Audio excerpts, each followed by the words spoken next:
Hey guys, what's up? What's up? It's your girl Vero G. You're watching now the Vero G Spotlight Radio Show here with your host, Vero G. Welcome, guys. Those are tuning in now or watching now. Later on, you're more than welcome to like, share, comment. We're being seen right now live on Facebook. I wish Facebook, right? Facebook Live, YouTube, and also on Twitch. So you guys can share, comment, and we're also going to leave open now the chat option open. So if you guys have any comments or any questions for us on the show or for our guests, you're more than welcome to do so on here as we speak. So furthermore, we got a great show for you guys today. We have two guests going to be on here. On this hour, we're going to have the CEO of XS Energy Drinks, Sean Felder, will be here in a few minutes. Also, we're going to have on the 9 o'clock hour, the chairman and CEO of Redemption Development Corporation. He goes by the name of Rodney Skinner. So I'm very excited to have them both on the show. And let's get back into that, what they said. So, you know how we start the show. Real quickly, guys, if you want to send some love on the QR code on the screen now before I take it out, you're more welcome to do so. There's a QR code, and you can definitely share it. If you like anybody to donate or support the show, there's a chance now. So with that in mind, I'm going to get right into the announcement segment. So let's get right into it as we speak. I'm going to take that out now, the QR code. So you know now. You know. All right. So let's get right into announcements segment. We'll be right back.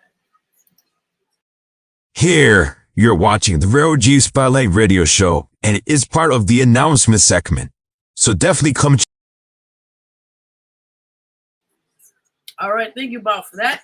All right, so let's get right into announcements. All right, first and foremost, guys, if you haven't done so, you can do so now. You guys can vote for me on the LDM radio, which is every week or so, for the R&B category for the song Scars. It's weekly, the voting, so you can vote many times you can for the week, as you know.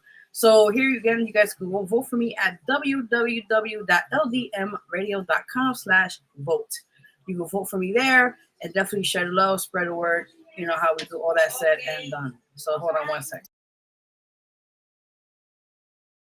All right, so definitely, like I said again, people, that you could definitely vote for me there, and definitely go check out the song called "Scars" and under the R&B category. And again, you can go vote for me at www.ldmradio.com and go support that if you can.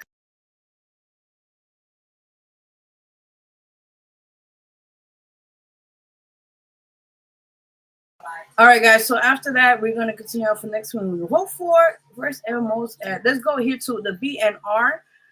Music Awards. You definitely can vote for me there. You can vote for me at the 3 categories which you see there on the screen. That is the Song of the Year, Writer of the Year, and also I believe, let me double check. Hold on. I think you can see it there on the screen. Hold on one second. Hold on. I just had it here too. Yeah, sorry guys, I'm just double checking right now. Oh yeah, here it is. Okay, so I'm nominated for 3 categories. You see that a Song of the Year. And also, let's see what we got here. All right, Female Artist of the Year, as you guys see there. Also, quickly on that, Song of the Year is Scars, by the way. So I'm going to put that like on the show. Also, guys, you can see there, Writer of the Year, see me there is in the bottom. So definitely go support me if you guys get a chance to. More or less appreciate that as we speak. So that's that for that. Now, besides that, as you guys know, we have this open submission now for the magazine for June issue. So we'd like to definitely be on the magazine. You're more than welcome to contact me for that as we speak. All that said and done. As we speak. So yeah, definitely go hit me up if you guys are interested to definitely, be on the June issue. Submissions are open now, and the end of submission I think is till May 20th. So definitely go check that out if you guys get a chance to hit me up if you're interested to be on that. With that said and done. All right, that's also next tomorrow. It's 2 different things that happen. Just want to announce it here on the show. First and foremost, if you guys know, happy Cinco de Mayo. Those who are out there celebrating, go take a drink for me, please do, because I need one right now. Prior to that, the interesting court case of Mr. Puff Daddy himself will be happening tomorrow officially. Now, I just mentioned it on Saturday's show, but I'm mentioning it here as well. Real quickly, apparently, these are the announcements. So apparently, if you guys haven't noticed, there was a plea deal that his attorney wanted to have with the courts, and he basically didn't want to happen. So they're going to do a trial starting tomorrow, May 5th, and it'll be like 3 or 4 weeks of the trial. As you guys know, the sex trafficking, the prostitution, the Rico case, there's a whole bunch of stuff happening in that. So I know I'll be definitely detailing you guys each week what's going on, updating you on that case, and I cannot wait to see what happens. Again, if you want to chat on this as well and talk about that, you're more than welcome to do so on the show. All right, let's get right into breaking news, everybody, as they say. We get right into it. I'm excited. Let's get right into breaking news.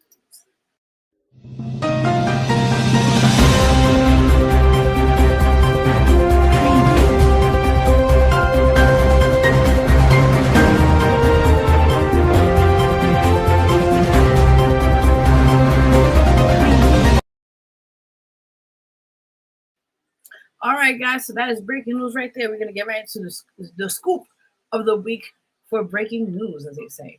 All right, so let's get right into it. This is an interesting story. Again, the train situation and the safety is very, very dire right now, and it's getting really bad out here. All right, so first one is man stabbed on New York City train. This happened at the D train at the West 4 bound station.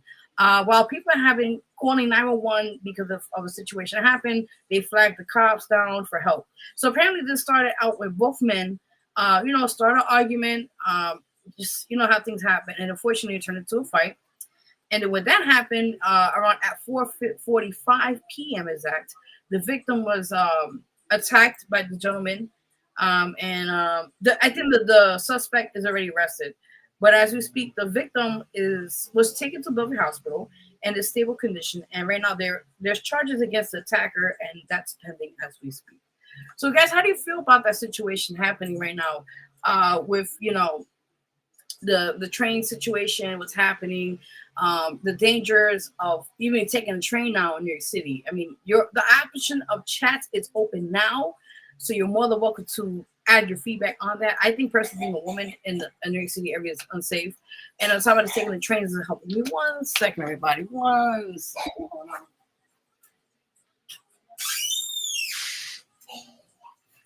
I'm so sorry for that, guys. Very sorry. All right, so like I said again, the trains are not safe. It's unfortunate what we're living in right now, and we got to be very careful. As it is, not being a woman, but also being a gentleman or what the case may be, and taking the trains. So if you guys want to talk about that, you're more than welcome to discuss that as we speak. All right, so next one on the breaking news segment. All right, we had a 60-year-old woman. This happened just recently. Was struck in the chest by a stray bullet in Harlem at Saturday afternoon. She was walking on West 131st Street near Malcolm X Boulevard around 1:30 p.m. When the gunman, unfortunately, fired his weapon. She was taken to Harlem Hospital, and right now she's in stable condition. Again, this is getting really bad out here. Mind you, someone's not even here yet, guys. This is the most craziest thing. Like, I don't understand how, the crimes are high, the safety out here is unsafe. The trains, you can't even take it anymore. Just keep it what it is. Again, the chat is open now, guys. You're more welcome to comment your feedback. You're saying on this, so you're more welcome to do so as we speak. All right, go. Next one on breaking news right now. As you guys know the story, I'll just update you briefly.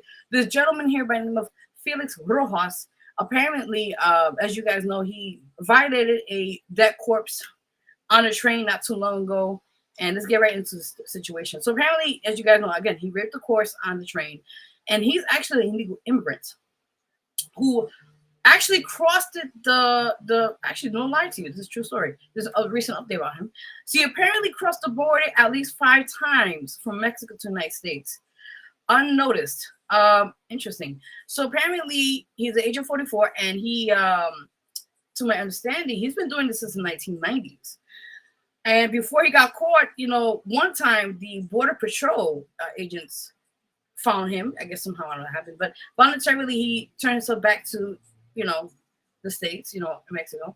And that was stated by ICE spokesperson. And also, like I said, by now, he did come back to the United States. And again, he was picked up a flag because of this incident that happened with the dead corpse on the train. So as we speak right now, he's still in, I think he's still on, I don't know if they sent him back, but I know he's arraigned, and I think there's gonna be something's going on with that with him. And I know we already know he's guilty. That's already obvious, but there's more to that. I'll keep updated on that as we speak. So that was it for breaking news, everybody. We get right to one of my favorite segments on the show, which is breaking news, forgive me, celebrity gossip. Let's get right into it. Yes, I'm excited. So we're gonna give you the tea before we get our guest on here waiting patiently. Thank you so much. Hey, Ray, how you doing? Good afternoon, good evening, those who are watching right now. You guys are coming here on the show live. We're seen by a lot of people, so definitely support and all that said and done. So again, we're on Celebrity News. We'll be right back. Give us 1 second. Audio Jungle.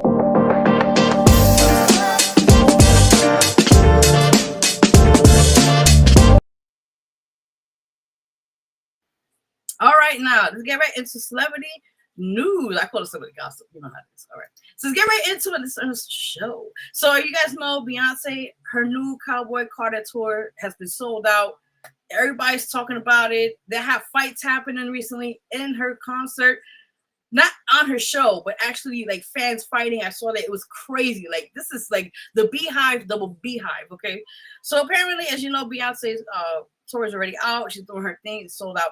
So as you guys know, there was a clip that was very viral. I saw it on Instagram, and it was her daughters, Rumi, and also Blue Ivy, I believe, and her mother, which actually her mother came on the stage because it was her birthday and they wanted to celebrate it and honor her.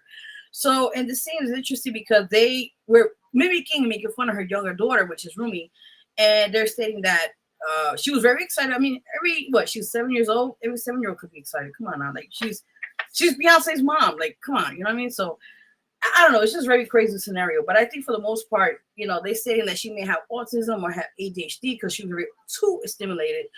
I'm not here to judge, so I don't know. I'm not a professional in that, but I think, she's just a child. Let her be. And she's there to support her mom and her grandmother. So, yeah. But guys, her tour is out there. She's doing great. I mean, great reviews I've been hearing. So, just definitely, big shout out to her, what she's doing, Queen Bee, as they say. All right, so next one on celebrity news. This is very interesting, this story. So apparently Fat Joe, there's a legal battle going on with him. Apparently his former hype man, I hope I get his name correctly. His name is Terrence Dixon. And his attorney, which his name is, let me make sure I got it right. Tyrone Blackthorn, Blackthorn. Apparently, they both are trying to get an extortion scheme. This is what Fat Joe is saying, apparently.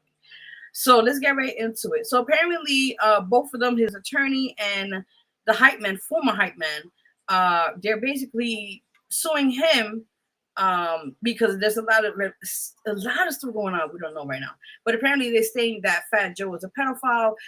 This is allegedly, not hear me saying allegedly, that Fat Joe is a pedophile and that basically there's a lot of things that happen behind the scenes that he don't pay people. It's a lot of stuff. So it's back and forth stuff. But this is what apparently Fat Joe is stating, that he's suing them actually for defamation and intentional infliction of emotional distress. He states that he claims that Dixon and Blackburn, I think that's the name, conspired to extort him for money. It started at March 23rd when both parties set a written demand to Fat Joe seeking financial compensation for a ghostwriter and uncredited vocalist on some of his songs. This is where it started, guys. Okay, so apparently, how that went about didn't go really well as we speak because we're getting right into the situation right now, right? So with that in mind, it's just a lot of stuff. Make a short story because we got guests waiting for us. So basically, it's a lot of back and forth going on right now legally, and I think for the most part, I think they need to take care of this because it shouldn't get so far where the media getting involved. Because the media is going to drag this, as we know. So with that said, Fat Joe is suing him, his former hype man, and also attorney. And the hype man is burning out a lot of drama for Fat Joe. I don't know how you guys feel about that.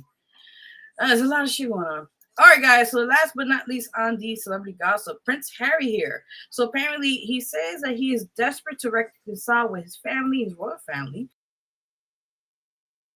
He states his father, King Charles, exclusive interview that he's been going on for 5 years. Guys know the backstory about this, right? So apparently he did an exclusive interview with himself and his wife, Meghan Markle, many years ago with Oprah, stating about things about the royal family, exposed them in many ways. He also wrote a book about this. So there's a reason why his family don't want to really deal with him, his father nor his brother, as we speak. So it's really sad. Also, there was a part here when he stripped off his I remember this a couple years ago, his rights as royalty. And basically he tried to appeal it. But apparently the UK decided, no, you're not going to having security and, all this other stuff back and forth. So apparently they stripped him off his publicity, I believe publicity funded security, if I'm not mistaken. And from him stepping down from his royal duties and moved out to U.S. in 2020. So again, the Duke of Sussex realized, that's him by the way, realizes some family members will never forgive him for lots of things, including, like I mentioned before, writing a book, and also the infamous interview I mentioned before on the Oprah interview. So yeah, it's a lot of stuff going on, a lot of drama, all that said and done. You know how we do a show. We just live for the drama. We also put the tea on here on the show, right? So quickly, we gotta go, I guess, here on time. So we are going to talk briefly on the mental health awareness here, guys. As you guys know, this is a really big factor for me for mental health awareness. We know a lot of people are suffering from it, and this is a real thing that's happening ongoing as we speak, especially in the trains, all that said and done. It's just crazy, So I'm gonna give you a quick clip on it, and then we get into our segment of the guests on here in a few minutes. So let's get on that in a minute. So here's a quick video talking about mental health awareness, and hope it gives you guys some more information on it. We'll be right back.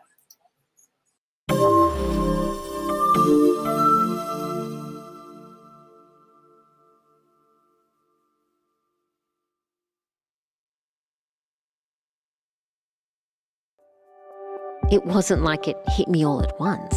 I struggled with feelings of fear and worry over the years.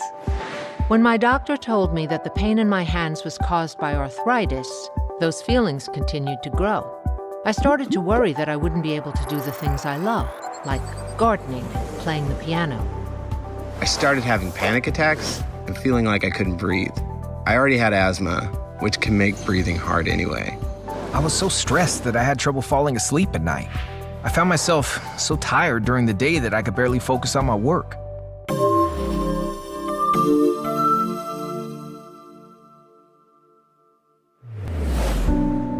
It never occurred to me that mental health and physical health were so closely connected. I guess because you go to different kinds of health professionals for help. But I saw a news story that made me realize we really shouldn't think of them as two different kinds of health.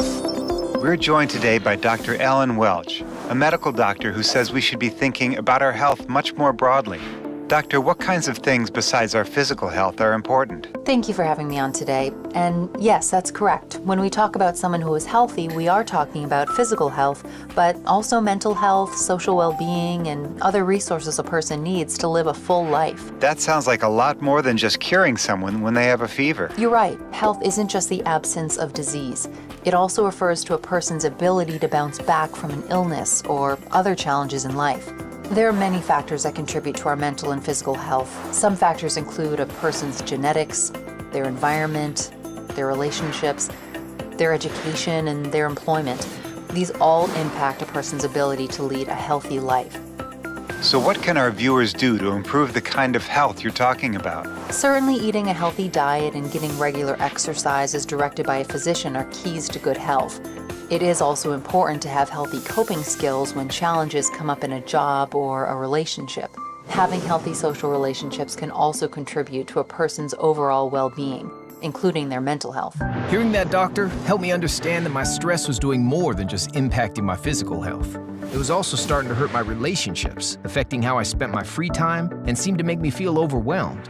In fact, learning that mental health is the way our thoughts, feelings, and behaviors affect our lives helped me realize I needed to address my ongoing stress as a health issue, both physical and mental. I talked about this with my doctor, and he connected me with a therapist. I still meet with my therapist from time to time. In addition to the diet, exercise, and physical checkups from my doctor, my therapist has helped me learn to manage my stress, develop healthy relationships, and a more positive attitude. Each and every day is filled with unique ups and downs, but understanding the link between my physical and mental health has made a big difference in my ongoing recovery journey.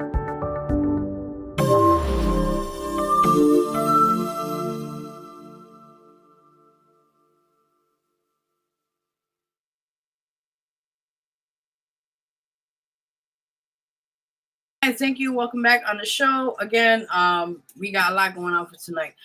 So that was that about mental health awareness. If you guys could, see any information, that's great. I've been doing this since last week or so because, the month of May, we're discussing more on this matter. I hope this information was very informative for you.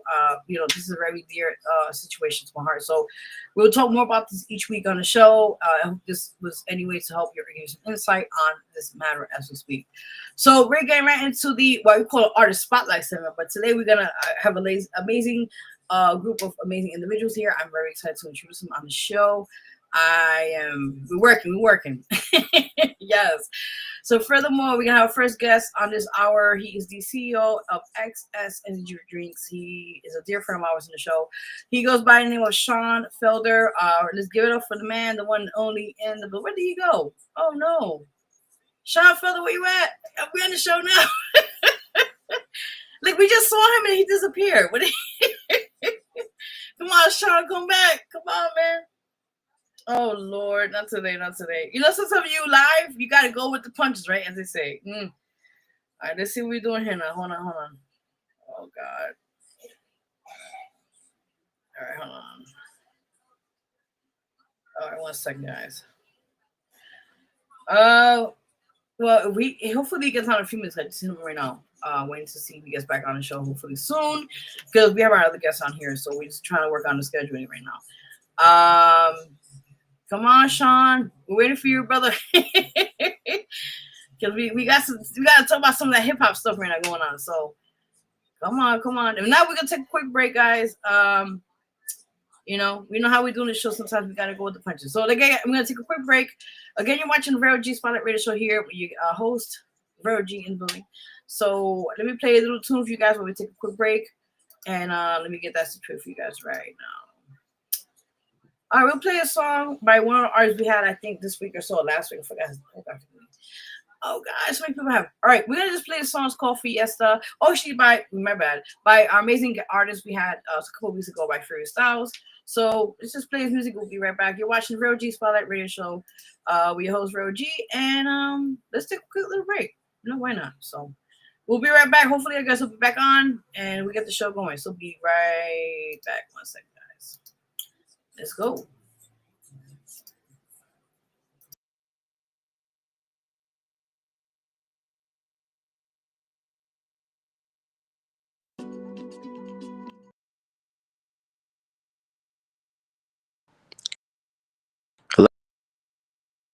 Hello?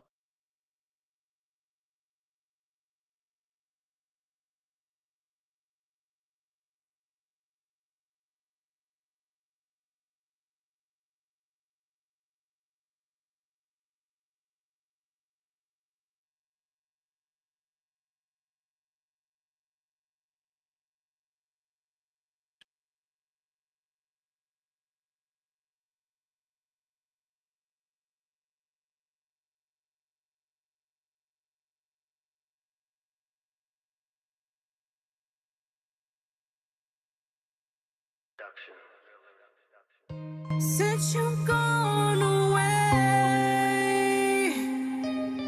it's never been the same. A piece of me is gone. Since you've gone away, since you've gone away, it's never been the same.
All right, guys, welcome back. We had to take a quick little a minute. We're waiting for our guest to come on the show. He's here now, so we're a few minutes on here. Real quick. Just an intro on this song. I was supposed to play Fiesta, but that didn't work out, so I had to play this song, which is actually my song called Gone. Song deep. Since You're Going Away is out now on digital platforms. That song is dedicated to my mom who passed away last year, so definitely go support them if you get a chance. All right, so let's get right into the show, guys. We're back. We're having our guest on here. His name, he is the CEO of XS Energy Drinks. He goes by the name of Sean Felder. I'm excited to have him on here again and talk about, a couple of things we've been doing and, a little bit of hip hop, how we go about that as well as we speak. So, yes, so let's get right into it. I'm excited. He's been here for a minute. Let's get him on again. All right, let's give him. Hope he's in the scene. All right, there he is. Okay. Let's give it up for Sean Felder. Welcome. Can you hear me? Okay, I see you, but I don't hear you. Can you hear me now? Yeah, I hear you now. Hey, Can man, what's up? Yes. All right, a lot going on. How you been doing? It's raining out here in New York. Just came from work, Tiffany's. It's a milestone coming up May 15th. It'll be my 4-year anniversary at the company. So it's a bittersweet. Yeah. They come and go in retail. So I'm still there at Rockefeller Center. Been working there. Would be 4-year anniversary. So just still working. That's the main thing. Awesome. I'm happy to hear that. So I know we've been having you for a while. I know since you've been then, you announced the what was it, the XS Energy Drink model. Let's talk about that. Model of the year.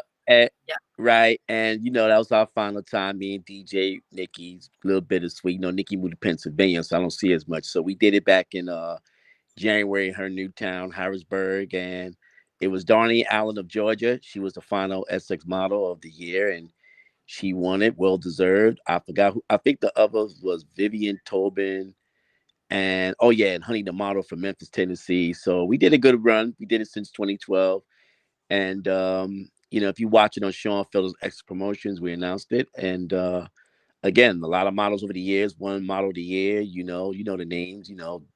Yes. You was model at one point, model of the month too. So we ended it right, and I still do my hip hop tribute videos. Yes. I just did with Wu-Tang. I don't know if you saw that on YouTube. Yes, yeah, that's over 420 views. That shout out to everybody who loved the Wu-Tang Clan, had my Wu-Tang gear, and I enjoyed it. I'll tell you something, Veronica, and the youth gotta understand. These pioneers paved the way for the new school today. The Lottos, the Cardi B's, the Begans. What I'm talking about. You know what I mean? Because our generation's legacy is set. You know what I mean? So they already put in the work in the time of the years of the hip hop culture. So hopefully another 30 years, this new generation can carry the torch. You know what I mean? Very true. So I got a kick out of doing all these honors. I think one of the first ones I did that we did the one, but me and Nikki did the tributes to the ones that passed away, like Biz and Biggie and Tupac and DMX. So we let's celebrate someone who's still here. We did that. You saw the list. I was on that good run. I had Nas. I did it on Airbnb, Rakim, KRS-One, Queen Latifah. Because let's celebrate them while they're here.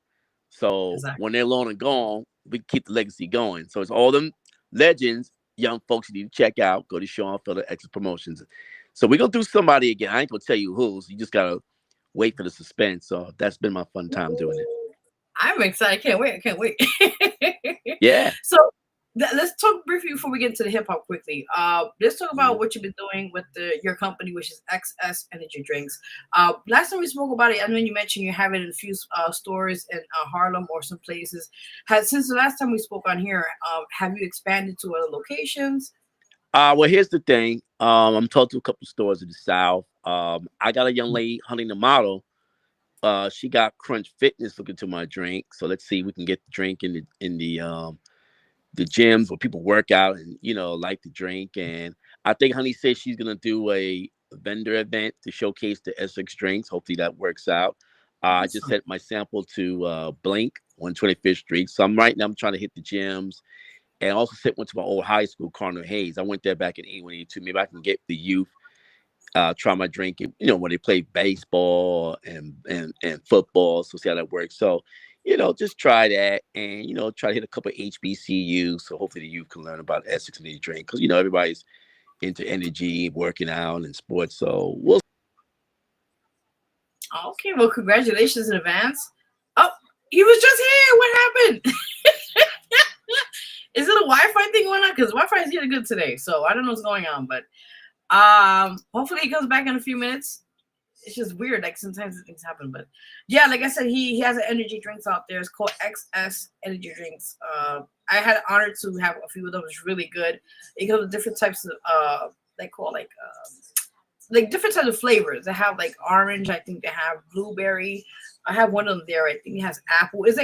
It's not alcoholic. It's not alcoholic, but it's definitely have like it's an energy drink. It's supposed to boost you up. It don't have all that other stuff that other energy drinks have. So it's really good. I repping it. So I'm like, if you guys want to check it out, I think he has it on site. That's why I'm gonna have him on here in a few minutes. So you can talk more about it, where you can support it, where it's distributed at. I think for now he's having it in a few stores. I know Manhattan, but I do believe he may have a website. Definitely go check that out if you guys get a chance to. With that in mind, so while we wait, let's see a few comments on here on the show. Those are tuning in. What's up, everybody? Again, the chat is open now for everybody watching and tuning in. You're more than welcome to comment. For myself, for the guests, anybody on here, or just about the show itself. Definitely let me know what that said and does. Let's get right on to the comments here on the show. Hey, Ray. Yes, good evening. How are you? What's up, everybody watching, tuning in right now? He said, wow, yeah, I think he was talking about the topics earlier today. Another wow. Okay, cool. That's good. That's what's up. I hope you're doing good. Just taking it easy, man. Terror Squad. I know you're talking about. Okay, I got you. Yeah. That is right. It's telling the truth. That's right. That's so true. Hey, what's up, Conti? How you doing, man? After these words, I know that's right. Well, we don't have sponsors, but we're working what we can right now for the moment, right? As they say. So.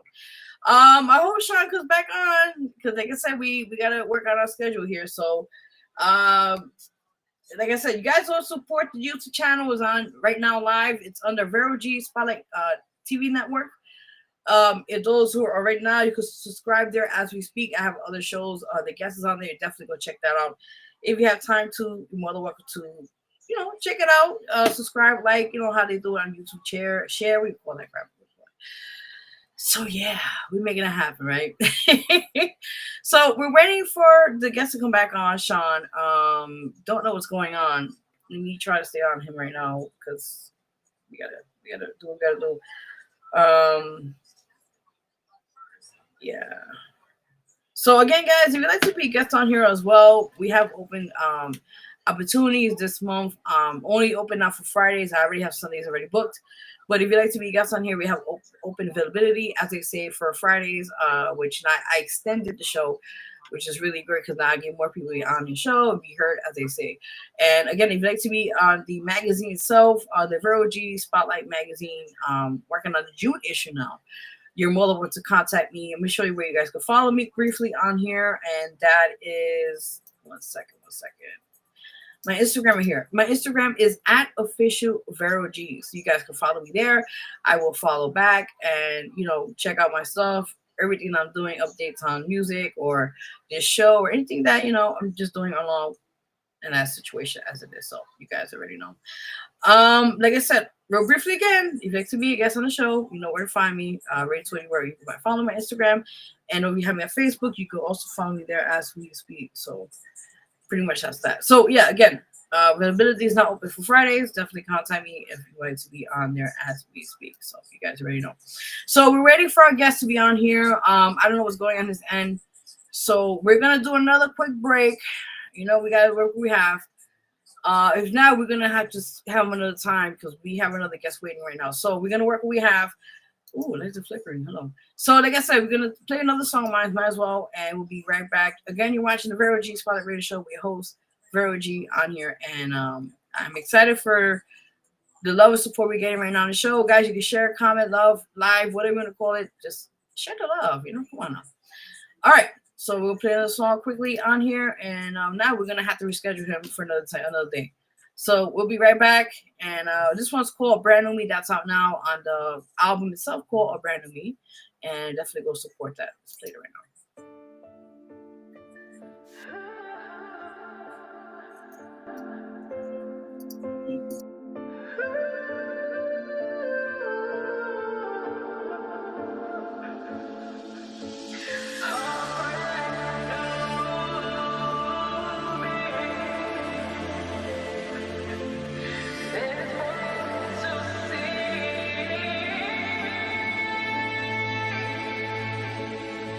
Seasons tend to change.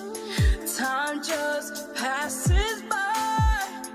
Mistakes that were made. Setbacks that have stayed. Tears that I have cried. Made me more stronger. Lift up and conquer. For greatness to come.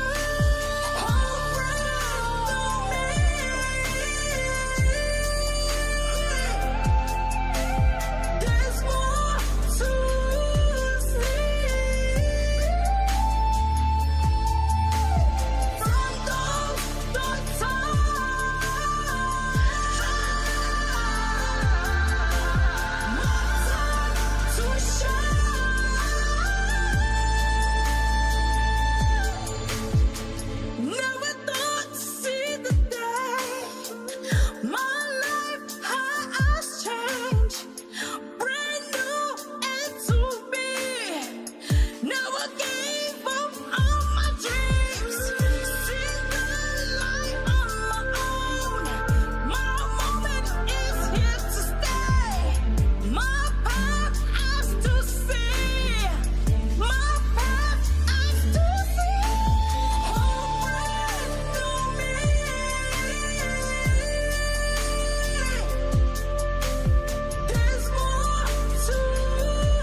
All right, guys, welcome back. You're watching again the Vero G Spotlight Radio Show here live with your host Vero G. That right there again, retired. It's called A Brand New Me. If you like the song, it's out now on all digital platforms, Spotify, I think YouTube, Deezer, Tidal. The list goes on to different other platforms. So definitely go support that if you guys get a chance to. So with that said, I just spoke to the guest. So apparently his phone was cut off. So we're gonna just go along with the show. We have a 9 o'clock hour, I guess 9 o'clock hour, so we're gonna move on now, and hopefully our other guests could be able to make it for the next following hour at 10 o'clock or so. If not, we're just gonna reschedule him because I gotta run my tight ship here. So with that in mind, Sean, we had him before, but we'll definitely have him hopefully there or not. We're scheduled on the show here as we speak. So with that said, I'm gonna get to now our next guest on here. I'm very excited to have him. I had a chance to check him out. Big shout out to my spiritual mama, Mildred Martinez. Big shout out to her. She's watching. Cannot wait to have this gentleman on here and watching some of his stuff. And we're gonna get right into it. We got we're spilling all the tea on here tonight. So y'all could curse, y'all could say what you feel. You're more than welcome to do so on here, as they say. As they say. So our honor to have on here is the chairman and CEO of the Redemption Development Corporation. He goes by the name of Rodney Skinner. I hope I said it correctly. Let's welcome on the show. Welcome. How you doing? Thank you for coming on the show. Thank you for having me. Very honored. I've been watching for a little while, so I'm like, when Mildred hit me up, she was like, "You got to have him on the show." I was like, you know what? Let him on the show. Mildred's the best. Definitely, she's awesome. But we got a lot to say. Are you ready? Yeah, I think so. Okay, let's get right into it. So before we get into all the other stuff, let's get right into those who don't know, you have a very interesting story. I got a chance to check it out, and I want people to hear your testimony. And also, how did you build up your corporation, which is called Redemption Development, Corporation. We're gonna talk about a minute about that. But let's get right into your backstory, which you're born and raised, by the way, in my own neighborhood, Lower East Side, by the way. That's definitely. Yep. Born and raised. 3rd and D, Lillian Wall Projects. Awesome. So this all time represent. So the longest everlasting society. You already know. Yeah. And we're still fighting for it. We're still fighting down here for that. So it's definitely. You already know. So tell the viewers and listeners watching right now a bit about who you are as Rodney Skinner. Well, as far as what you want to know, my background as far as growing up, I grew up in the Lower East Side, unfortunately, at one time, I got into becoming the leader of a youth gang and became a drug gang. CBS Can't Be Stopped. A lot of my friends were killed, as a result of, that lifestyle. And eventually I was incarcerated, for some time, pretty long time. And, during that last time of incarceration, I changed my life to, do better. Prior to that, I had a book and movie deal. The actor Louis Guzman had got me a book and movie deal. And during that time, I actually became targeted because I was doing the right thing. I got into politics and everything and stuff like that. It seemed like the more better that you did in life to try to help people, the worse that it was. But I didn't allow myself to be seen as a victim. My mother used to always say, this happened to you for a reason. And as that time, I was away, I was able to do things and create programs. And I had a vision coming out, to make a difference and, try to not just, take incarceration and use it as a badge, it's like going to the army, you come back to the neighborhood, everybody want to look up to you, don't use it to shine, use it to show people a difference that, you don't have to go that route. There's plenty of opportunities, peer pressure, does a lot. People talk about gang culture and stuff like that, but there was gangs way before we was born. In fact, the Lower East Side is one of the first places where gangs was created, was called 5 Points years ago. I think the movie Gangs in New York displays that. So, it's a cultural thing, and, unfortunately within our culture, violence is a big thing. But one of the biggest problems that I see right now, probably the biggest thing that I do see, is that our political leadership right now, and I'm going to say under the Democratic leadership, is flawed. We have a lot of inexperienced elected officials. We have elected officials that are more concerned with lining their pockets than doing anything for the people. And it's just really a lot of smoke and mirrors. And they exploit people. Like years ago, Mildred Martinez did an interview on me. And it was a great interview. It was a project that I did when I was with $500 billion prison reform and urban renewal stimulus project. The only elected official that ever acknowledged it was President Trump, believe it or not, when he was in office before. The only one out of everybody that it was sent to. And this project actually creates 65 million jobs. And it also addresses your recidivism problem within America, within the jail and prison system. You know, people don't understand that incarceration is something that it doesn't leave a person. It doesn't leave a person. If you could withstand incarceration a year, 2 years, 5 years, 6 years, 10 years, 30 years, whatever it is, no matter what you do in life, you're gonna still be scarred by prison. You're gonna always gonna be reminded of it. But you can use it to your advantage. In society, they know a mind that sustains incarceration actually becomes a strong mind.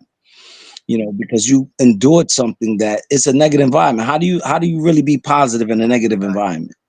It doesn't change. It's the same type of environment. It's up to an individual to change themselves and say, I'm going to do different. I'm going to live life differently. I'm going to do things different than what I did before. You get in front of a whole audience, a whole auditorium full of gang members, and you tell them, I did 25 years in prison. I was a leader of this, I leader that. And this is what happened. They're going to say, well, you got caught. There you go. Wow. I'm gonna say quickly, I commend you on what your strength you have, the things you went through, because we're gonna talk about that as well, and how you took a negative situation and flip it to positivity, and also helping enriching your own community, which is amazing. So I just want to give you your flowers now before anything. I'm just giving you that right now. Thank you. You're welcome. You're welcome. I appreciate that. It's so many things that we can do collectively that people make us believe that we can't. You know, it's a lot of our voice right now is in our elected officials. It is in the civil rights movement. Is gone, and even hip hop have become a voice, and it's really not even a voice anymore. It's really shows like this, podcasts, self-sufficient networks that really tell the truth, because mass media distorts the truth. You know, and if you listen to Donald Trump, he always says fake news. He's actually right, because people tend to believe what they hear.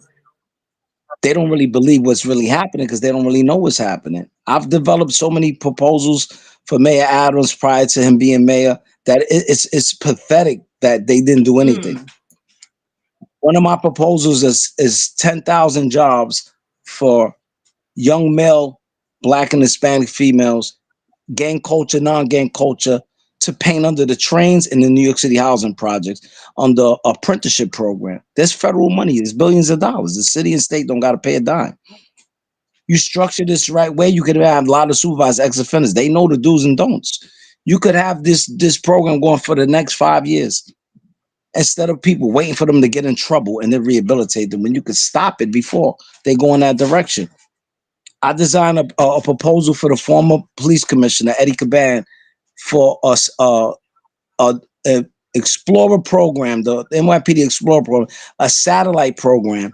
That's the program that they have children that they go like in the police academy, but it's like for kids. The kid Junior that got killed, rest in peace, Junior Guzman. He was in that program. I believe he was going to in the 9th precinct, if I'm correct. And I named it after him.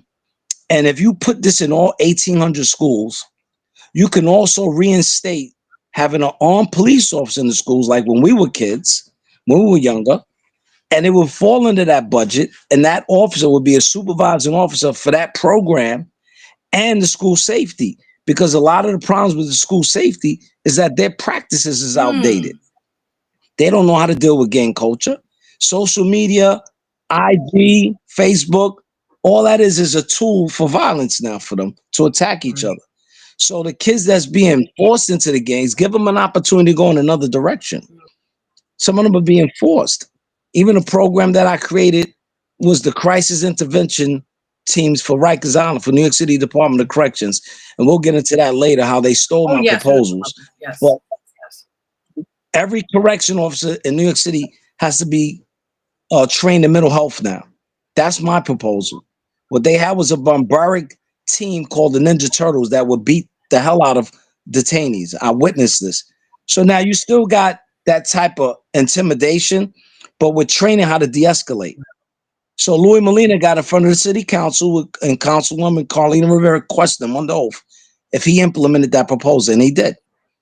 Just like the restrictive housing, that's really the behavioral modification unit. That's one of my proposals. It was rejected because it's not complete, because I didn't give them the whole thing. Because most of them, they're all ex-cops. They still act like cops, and they don't know what they're doing. They don't know how to run the city.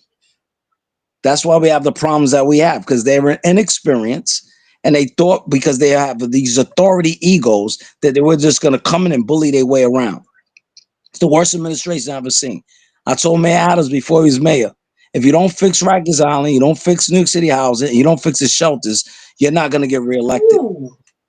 I gave him a proposal, $3.8 billion to build 50 buildings outside of New York City, 5 complexes with 10 buildings each, 24-hour buses, empty about to and from the city. You could have replaced so many people, put them in another environment, gated communities, and half your shelter system would have been empty already. But you're going to take $10.5 billion to build 4 jails. I said, can they go to Mars? Can they fly? Because $10.5 billion is ridiculous. I could build, I was in high-end construction. You could build 20 luxury buildings with $1 billion. So why would you take $10.5 billion to build 4 jails that only have 400 some more additional beds, and Rikers Island population is over 7,000 right now? It's not going to close in 2027 because it was all a hoax, because it was never going to close, because they can't close it. So all they did was con the taxpayers in New York City and build 4 jails for what? You could have renovated the 3 that was there. Those structures weren't damaged. If you needed to add something, you should have added something. So people should really pay attention to what's going on and not listen to this false, fake propaganda that they put out there. Very true. And then we even got Andrew Cuomo. Everybody, Cuomo's just as bad as Eric. Oi, we're going in. Go ahead, keep up. Just let them know. He's just as bad as Eric. He's just dressed up a little better. The former prosecutor that illegally prosecuted him years ago, 3 of them were forced to resign. He was assistant attorney general for Andrew Cuomo. He was the head of New York State Police. And then they wanted to make him a special counsel. I believe it was in 2018 for the Public Integrity Unit. This guy was corrupt. How are you going to make him the head counsel? So I think it was a federal investigation behind it. So Cuomo's no saint. So we really need to look into if you look at the condition of New York City, right? And I'm not a Democrat, I'm not a Republican, I'm a Republicrat. I'm both. Okay. Yes. Right? The Republicrat's the voice of the people, the real people, not these people pretending to be the voice of the people. But if you look at the condition of the city under Rudy Giuliani and Michael Bloomberg, as opposed to the Democratic mayors, it was much better under Republican leadership. Very true.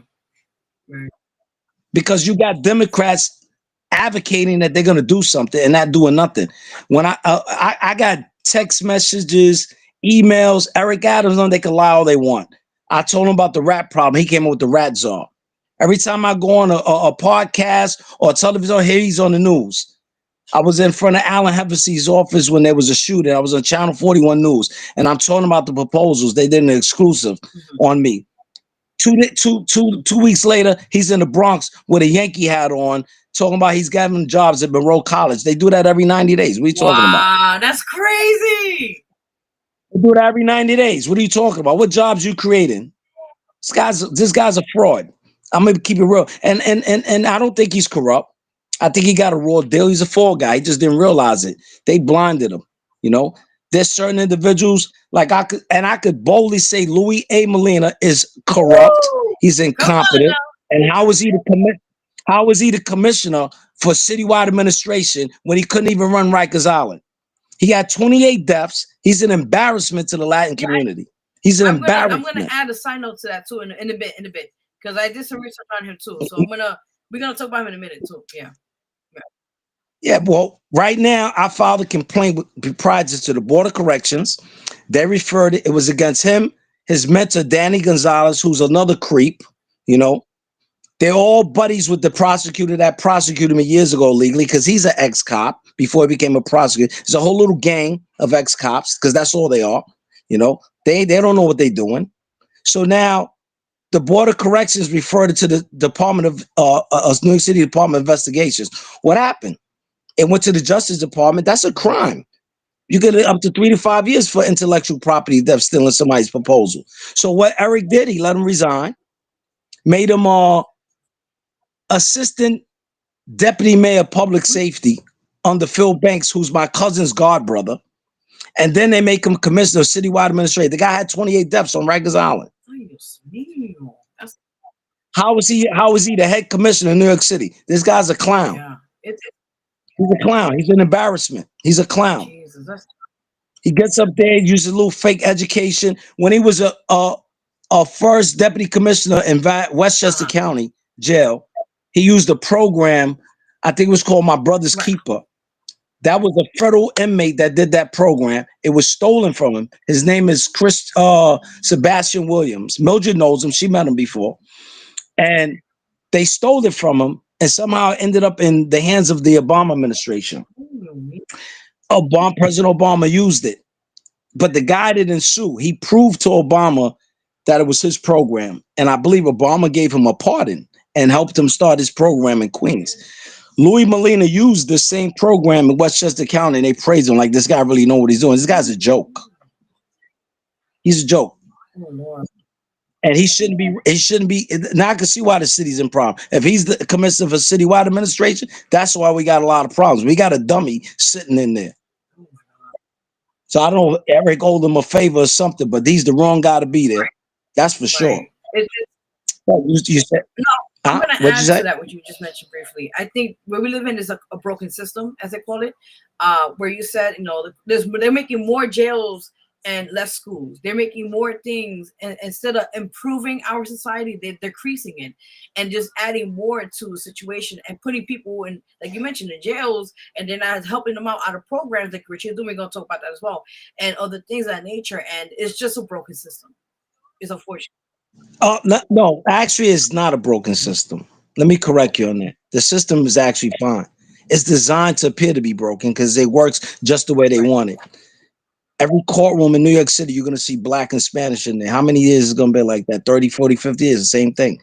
So the system is not broken. It's actually working the way they want it to work. Okay. Fixing it could be fixed. They don't want it fixed because we get people that pretend that they want to fix something. And then when they get in, they buy into the hype. They sell out. They exploit their own people. And then they act like they're doing something. How many times are we going to hear somebody say they're going to change something and then they get in there and they do nothing? We need a Republican candidate for mayor that's actually going to do something. Take all the proposals that I did that they all have, pretended they were going to do something and didn't do anything. Instead of making all this guy's corrupt, this, that. They're all stabbing each other in the back. It's just a monopoly at the expense of people. How many young kids we going to watch die and get shot and killed and go to jail? When is that going to stop? Because New York City housing, the shelter system, and Rikers Island is the revolving door. That's the cycle. That's the revolving door. How many years and decades we're going to keep allowing this to happen? We keep voting for these people, expect them to do something. They don't do nothing. We need somebody that's really going to come in there and really do something and make the proper changes and stop the same thing going on. There's a lot of weapons in the street. There's a lot of violence in the street.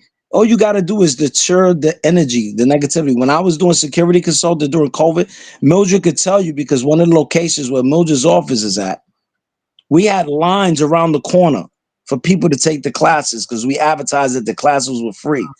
In less than 90 days, we trained almost 400 male, Black, and Latino individuals, male and female, to become security guards. We didn't have one assault in any of those shelters because I was teaching them conflict resolution. And I was teaching them how to coexist with the individual there because it was all one of the same. They come from the same places. What people don't advertise, that all the private security companies that are guarding these shelters are supposed to have, I think, a third or 30% of the individuals are supposed to be people that live in the shelters. They're not doing it. The city's not monitoring it.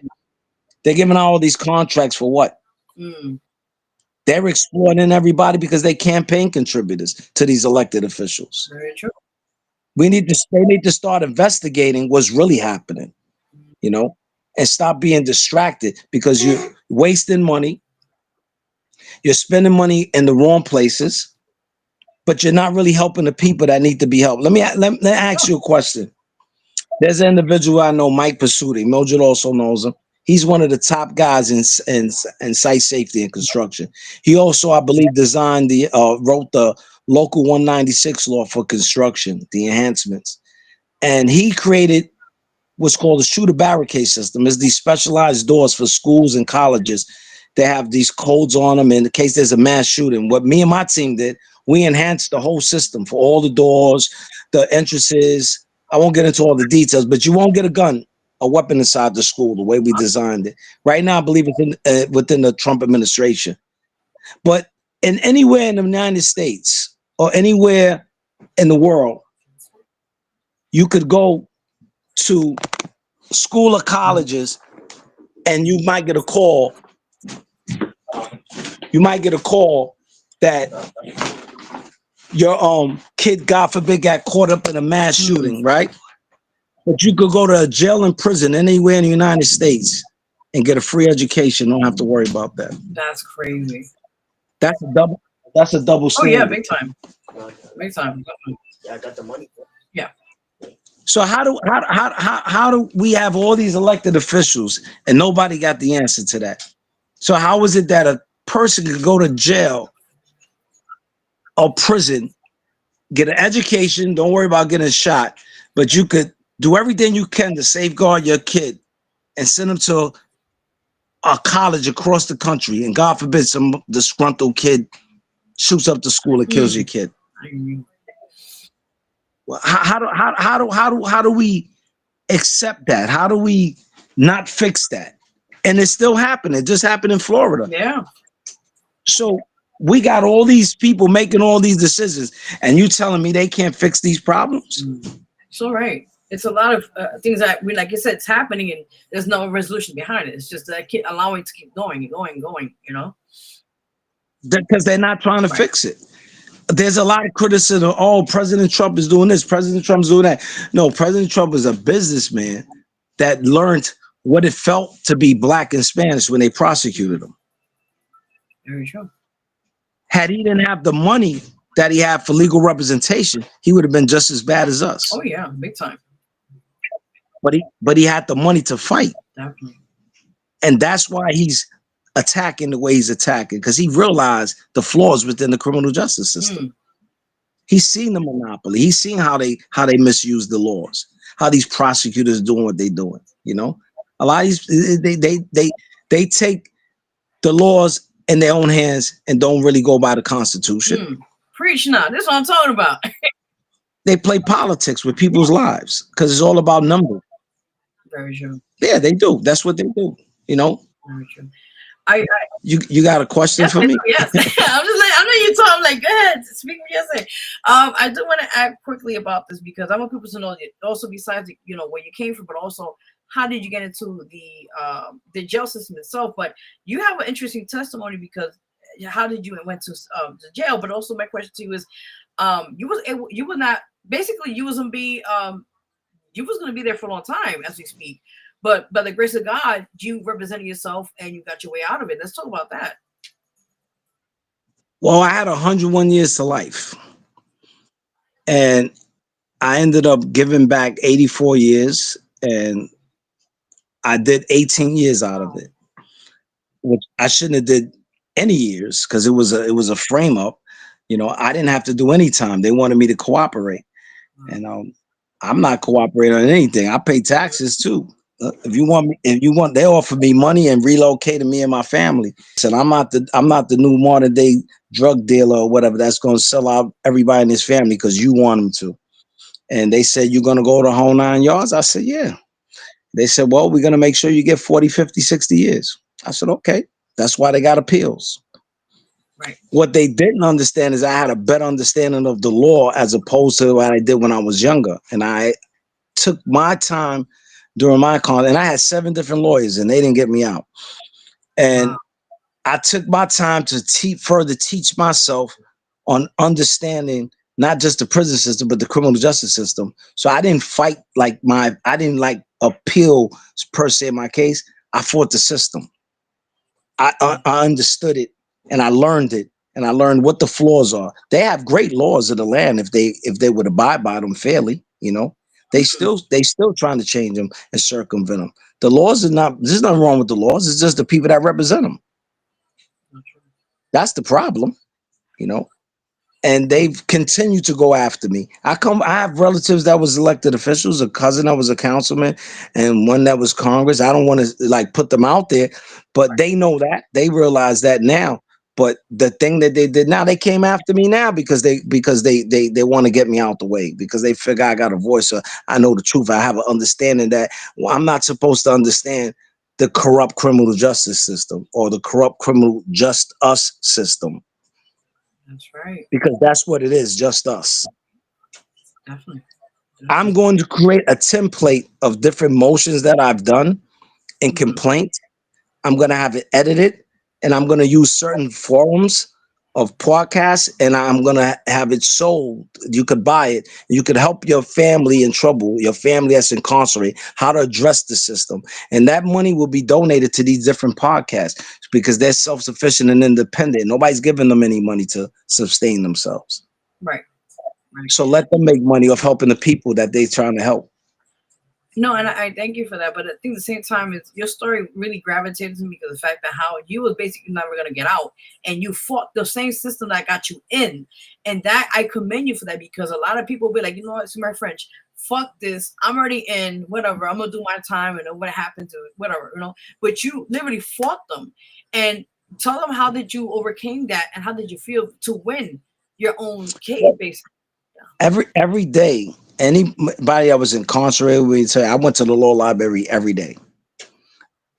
During my incarceration, I was able to get 23 people out, you know, and I never worked in the law library, so I did it sneakingly. And I used to pay guys to hold law work for me for other people, because, you know, if you get caught with somebody's legal work, you go to the box. That's SHU. I'll pay them. Here, hold this for me. Here's a box of honey buns, or here's a box of cakes, or, you know, whatever, and shuffle around. So I had like a thrill fighting the system, you know, it like helping somebody.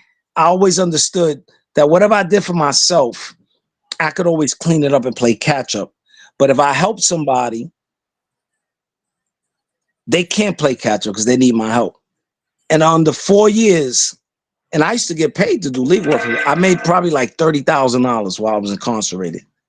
And in every prison, I got somebody back down to court. When I was in Fishkill, I did about 12 parole packages for 12 individuals.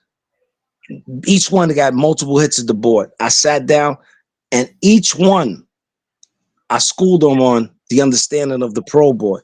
I said, parole commissioners are not sympathetic or empathetic. They're appointees by the governor. The only thing is whether or not you done enough time, you're rehabilitated, and are you going to reoffend? They don't care about anything else. If you can understand that they're political appointees, you'll be able to get out. Everyone that I did this for, I did it voluntarily. I sat down, I talked to them, and guys that tell you, they come on your show, they'll tell you. Each one I got out. I was the only one that got hit at the board with 24 months. I didn't. Mine's it didn't work for me, and mine was political. When I went to the board, it was 3 parole commissioners, and each one's background was a ex-prosecutor. Come to find out that one of them worked with the DA on my case and the Attorney General's office. So it was a setup, you know. They was trying to get, but you know, I hired a lawyer upstate, Cheryl Cates, you know, and I put my own work in. And I was able to get the reversal in 72 days, which was considered very, very fast. And I put a what's called a state habeas corpus in, and I converted it to a writ of prohibition because I challenged the process. How was sitting commissioners able to make decisions on administrative appeals? Why you don't have a separate appellate review? So I wrote a letter to the Attorney General's office. I said, listen, just give me the novel. That's a new hearing, and we'll make this all go away. It'll be moot. And my then lawyer, Cheryl Cates, contacted my trial lawyer, Lynn Stewart, who was in federal prison. According to New York State's law for parole, 259I, you have to notify the lawyer, the judge, and the DA when a person is going to the board. They have a right to make a recommendation. So she used that. They never notified my lawyer. and they let me out on the technicality. To this day, after the two parole commissioners, Christina Hanna and Sally Thompson, they have remained friends with me. Sally Thompson passed away of cancer, but these ladies three ladies talked to me in the parole hearing like there was my mother, my aunt, my sister, my cousin, because they seen what documents and information I put in front of them that I was prosecuted illegally in 1983 and 1997 with dismissed and sealed indictments. Both my lawyers was under indictment in the Manhattan DA's office. And as a kid back then, I didn't understand the law like that. My mother and grandmother used to spend their life savings on lawyers just to get robbed. And when I got old, I spent money on lawyers for nothing because I didn't even know Lynn Stu was under indictment. To this day, right now, I can give you the indictment numbers. You go to New York County Clerk's office and the files are gone. The records are gone. I'm getting ready to file. No, they gone. The records are gone. There's no files. A conviction is public record. Anybody could go see anybody's conviction. All you have to do is have the name and the indictment number. Those records are gone. Oh my God. There's something wrong with that. Yeah. Oh, there's going to be a lot wrong with it because I told Alvin Bragg personally I'm going to be coming after them, because his conviction at Turkey unit is a hoax. This is another sham.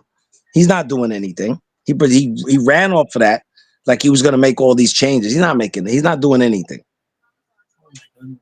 He's another one rubber stamping everything. He's not doing anything. This guy is a fraud too. I feel you. Listen, I did a case for a kid I know. I helped him in Manhattan. Named Jonathan Bello. He came to see me, got pulled over. He had temporary plates that was bogus.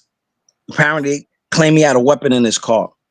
He had did time before, he did 10 years. He was one of my supervisors in security. His minimum offer was 7 years. I got him a year and a misdemeanor in Manhattan because everything they did to him was illegal. Right. When they took his car, they broke the chain of custody. They went a different way. The body cam wasn't on the car. When the cop came down and claimed he found the weapon, he gives the sergeant a high five. All this is on body cam. They say his DNA was on the weapon. This kid himself researched and found out that DNA can come from your clothing. And it was supposedly inside clothing. And he had the uniforms and stuff in the car. And he ended up doing a year. He changed his life, moved to Florida. He's doing great, I'm happy, I just spoke to him yesterday, Oh, well, that's good. Got married. He's doing great, Yeah, bueno. And sometimes it happens, like things happen and it's unfortunate, but you change it by just looking things differently after you go through what you do. But I'm happy you did help them and overcome the corruptions happening in the criminal justice, as they say, and the law enforcement. That's what we're going to talk about that too as well. But before that, now, how did you feel when you finally got out of jail and hit back to civilian life? How did you feel after that? Well, the truth, I was always so busy, right? That it didn't even feel like it was 18 years that went by, Ooh, wow. My biggest regret was not seeing my son grow up, that was my biggest regret, and you can't make up those years, my grandmother passed away while I was in there. I had to be brought down to the funeral, shackled up in front of my relatives, so, getting out, I got to spend a couple of years with my mom's before she passed away. That was really the most important thing for me, because that's, I didn't want to be in there. My mom passed away, and, being able to just, try to start your life again is a good feeling. I was incarcerated before, so I know about, how it felt. I mean, this time it was just much longer, but, you try to look at doing things the right way. And what I experienced more doing the right thing really wasn't the right thing with these people because they don't want you to be successful. They don't want you to be successful. I'm a prime example. They just frame me up on a case, which I'm going to beat, and they planted a weapon and a police sergeant's badge on my car, you know. Then they cut me off because I do gang intervention after coming from Coney Island. I was with my stepson at the time because it was a party out there. And, you know, we had a couple of beers. I wasn't drunk or anything. So a car cuts me off, which is probably was an unmarked police car. I could have went left or right on a BQE. I went straight into the divider. The truck was up in the air. Turns out that they sold me the vehicle with a recall on it. Ford never told me that the recall states that your steering wheel is going to lock and you're going to crash. That's what the recall says. 774,000 Ford Explorers recall, including those with the NYPD. So the district attorney's office, after framing me up in Brooklyn, tried to put $1 million bail on me. This little creep, Danny Gonzalez, supposed to be the cousin to the Brooklyn DA, Eric Gonzalez, apparently made a phone call to try to keep me in there. They let me out on $100,000 bail. Come to find out that it's fabricated. So I said I was drunk. I got hit with an airbag. They had to rush me to the hospital from central booking because they couldn't stop my pressure from going up. They said I was going to have a stroke or a heart attack. I didn't feel anything. But from the impact of the airbag, your eyes are going to be bloodshot. You're going to be dizzy. You got hit with an airbag. It just crashed. So the question was, how did EMS and the fire department get there so quick? It was on the highway. I didn't call 911. I was trying to get my other phone out the car. They got a FD, firefighters in my car searching it. You could only search a person's car with the FDNY EMS if the person's in the car unconscious and you're looking for their identification. I had called a family member with the NYPD and told them what I found, but I wanted to get to this gang intervention. This weapon was inside a holster. The wallet, the badge was inside a wallet. They took the weapon out the holster, the badge out the wallet, and made it look like it was visible in my car. Was it? So this is why the EMS workers were blocking me. So I'm like, why are they blocking me from getting in my car? So now when I'm at the precinct, Internal Affairs comes, the detectives, and they want to talk. I voluntarily spoke to them so I could prove I wasn't drunk. It was video. It was all lies. Just like the Central Park jogger case, they got these kids to confess.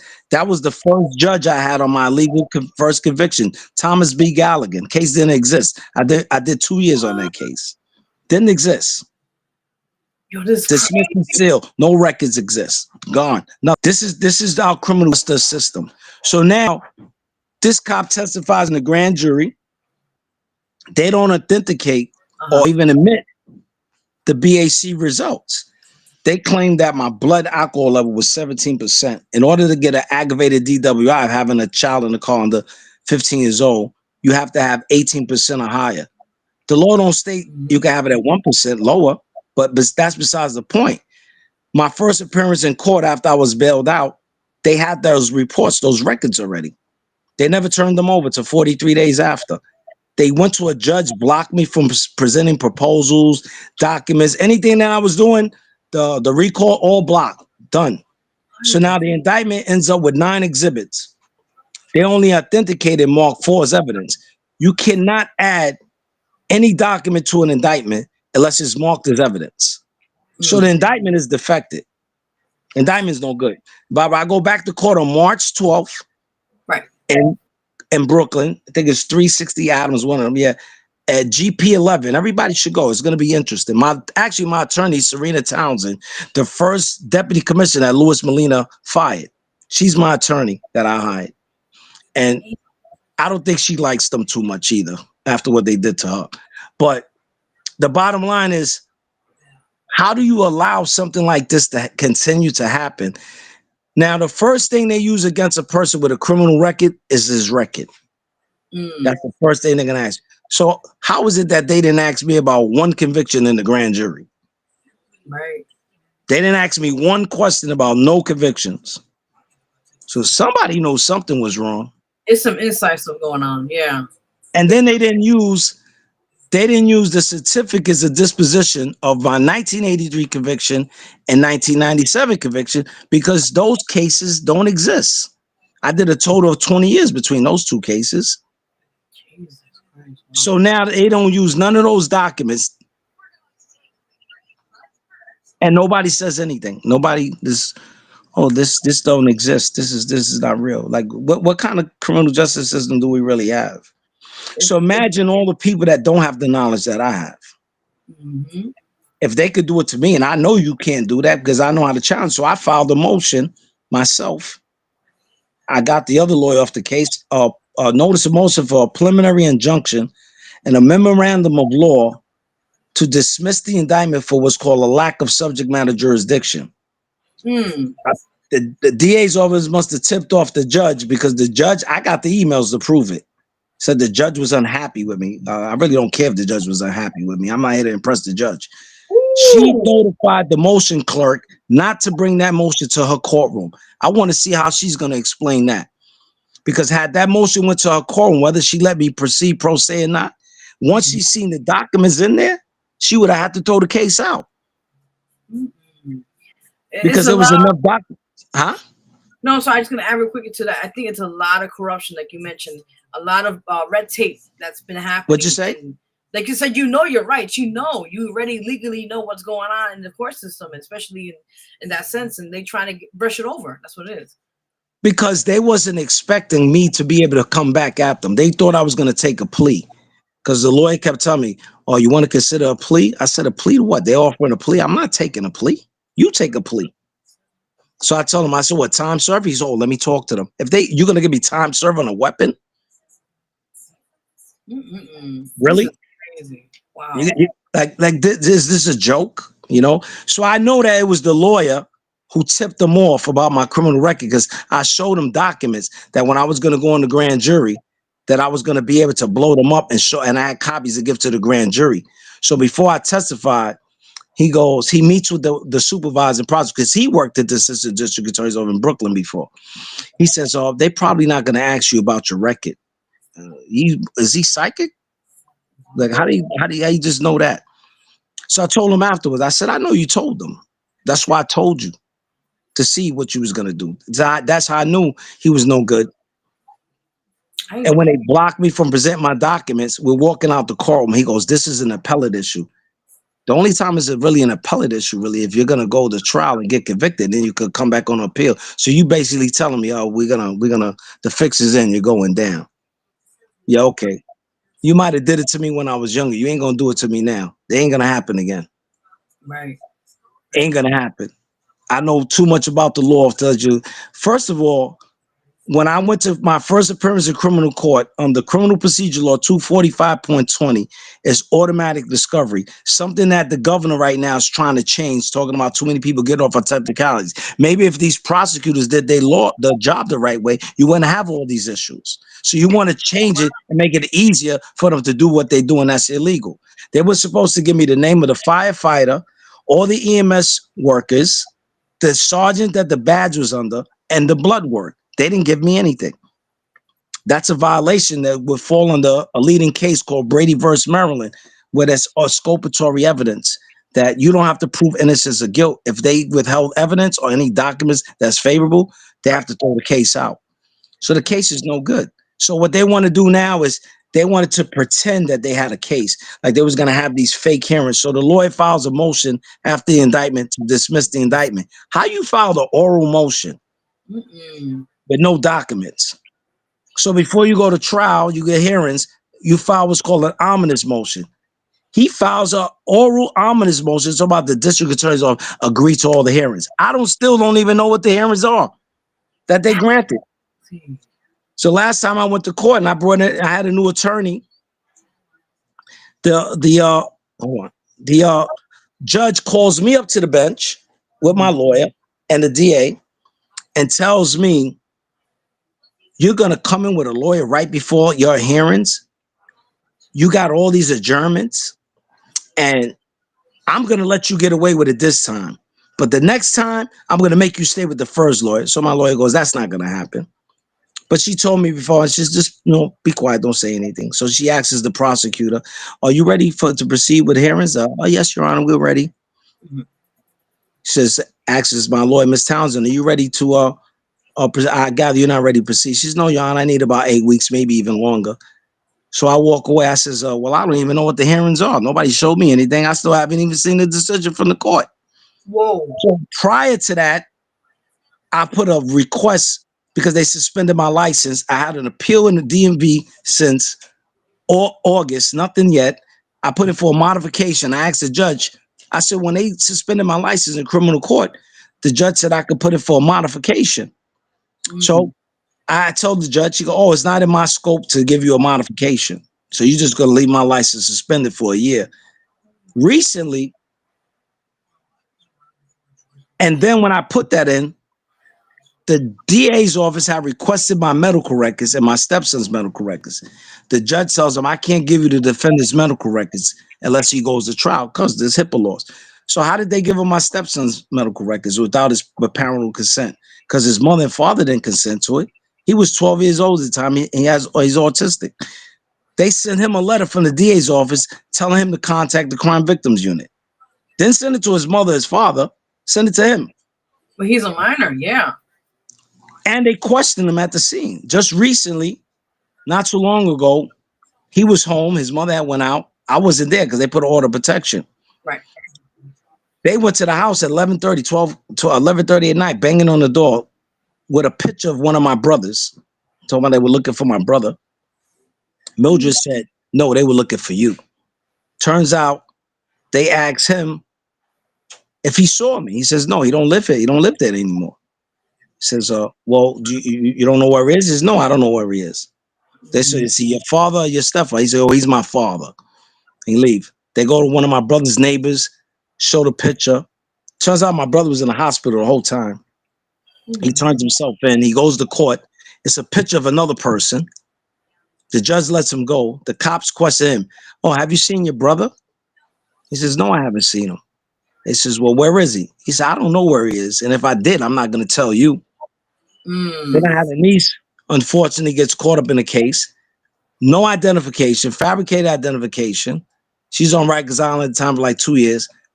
I'm complaining to the deputy commissioners, everything, because my cousin is the actually executive director for grievance. A CO takes my niece's eye out. It's on camera hanging. She has this lawsuit right now. Her eye hanging, dug in her eye. Took it out. God. And then you got officers telling her, this is for your uncle. What I mean, what times are we living in here? Is that a threat? Like if they did to her, God forbid. Oh my God, this is terrible. What times? And I told them, if something happens to my niece again, believe me, and I'm gonna go after. They're going after them right now because that was some type of retaliation. Mm-hmm. She was supposed to get 5 years. She ended up with 15 years right now.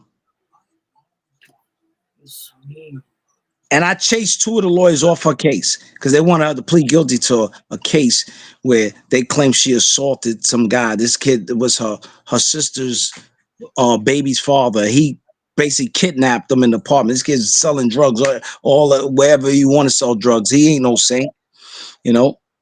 He's beating up. He ended up doing time for beating up his last girl, and he's assaulted my niece. I had pictures of her after and everything, you know.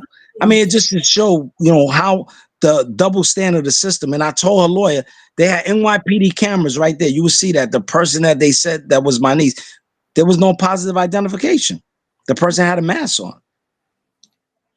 It's just unfortunate that we have so many instances. I'm just using that as an example.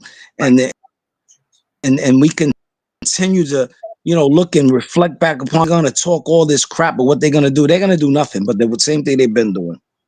It's hot air. We need a Republican mayor that's willing to make a difference. That's what we need. Definitely. Because the Democrats are not going to do it. Of course not. They've been proving us the whole time that what they're really about, for many years, No, they've been conning us. Yeah. Remember, the Democratic Party was behind slavery. Ooh, and Martin Luther King was a Republican. Ooh, you're first heard here now. Okay.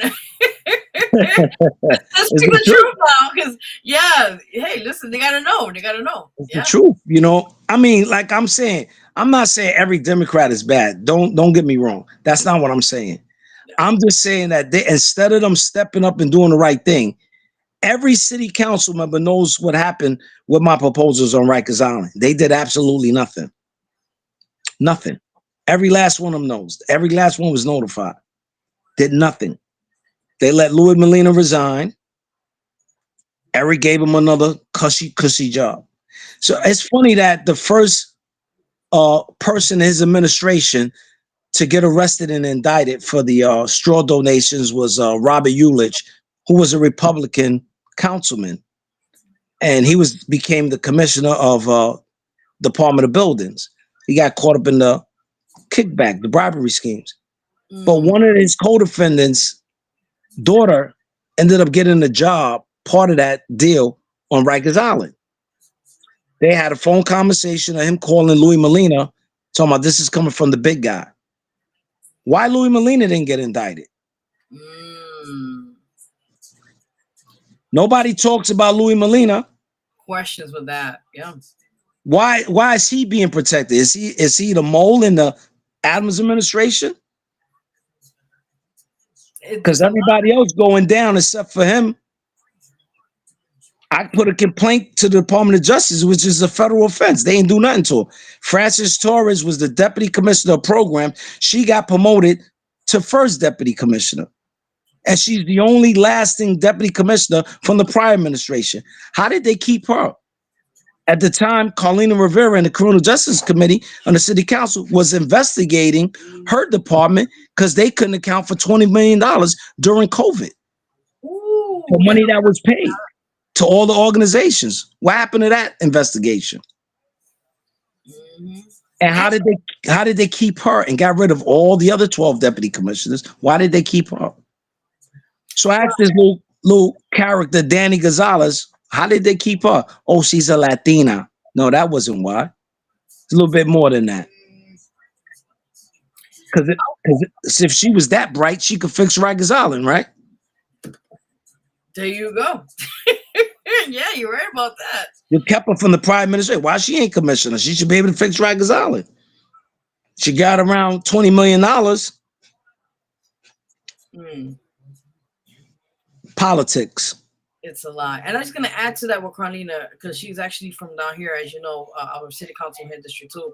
And it's funny because I found out her boyfriend, actually her husband, be correct myself, husband, is a billionaire. And she don't even live in a neighborhood. She used to live here years ago. But she lives in somewhere like Upper West Side or something like that.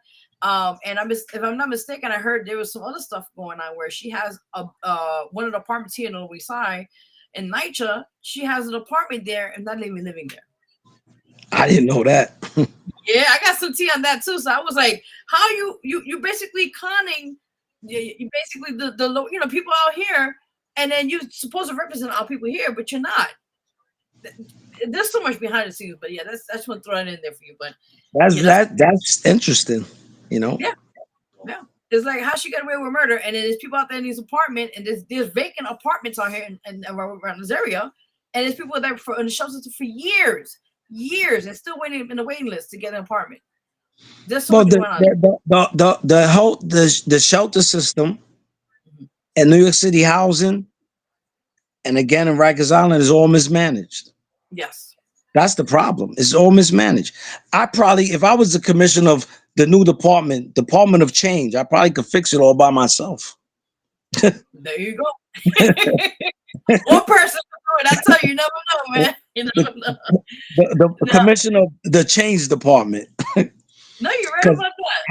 I don't see how much progress we really made. We've made no progress with anything. Very true. No, they can't. What are they standing on? I want to see what have they done that people could say, oh, they're trying. They've made a great difference. I think most of the stuff that they do is just really smoke and mirrors. Yeah, that's what it is. It's just tangible approaches or things to appear that they're really doing something. They're really basically doing nothing. Facts. Selfish agendas. Making money off of their prestige. And pretending to people that they're doing something when they're really not. Mildred seemed like she became a target, based on the fact that she exposed a lot what they was doing in New York City housing, selling the complexes, and you can't even find a 1934 decree that says you can't even do that. What's going on with her? And after she did the interview on me years ago, seemed like she became a target. You know what I'm saying? People following her, people are trying to harass her, take pictures of her, and all type of stuff like that. Mildred's a fighter, and if she believes in a cause, she does. And she fought for an old man named Rudy who died at the hands of the hospitals, like they killed him, and they took his property, his houses, his buildings away. And that's like another interesting story that you should really put out there on Mildred, because she discovered a great deal, on how these judges, like I believe it's 12 different judges that are involved with these scams to manipulate and take people's property. There's a big thing going on in Brooklyn court right now with something with that. When I actually was in court, they were there advocating, and people not really paying attention to what's going on. And this was an issue that went before the city council before. Like, they're taking people's properties, elderly people, and they're conning them out of their property, and they're pointing these administrators that they're corrupt, and they're all working hand in hand. And it's bad. It's really bad. You wouldn't think this is America. Something like that wouldn't happen.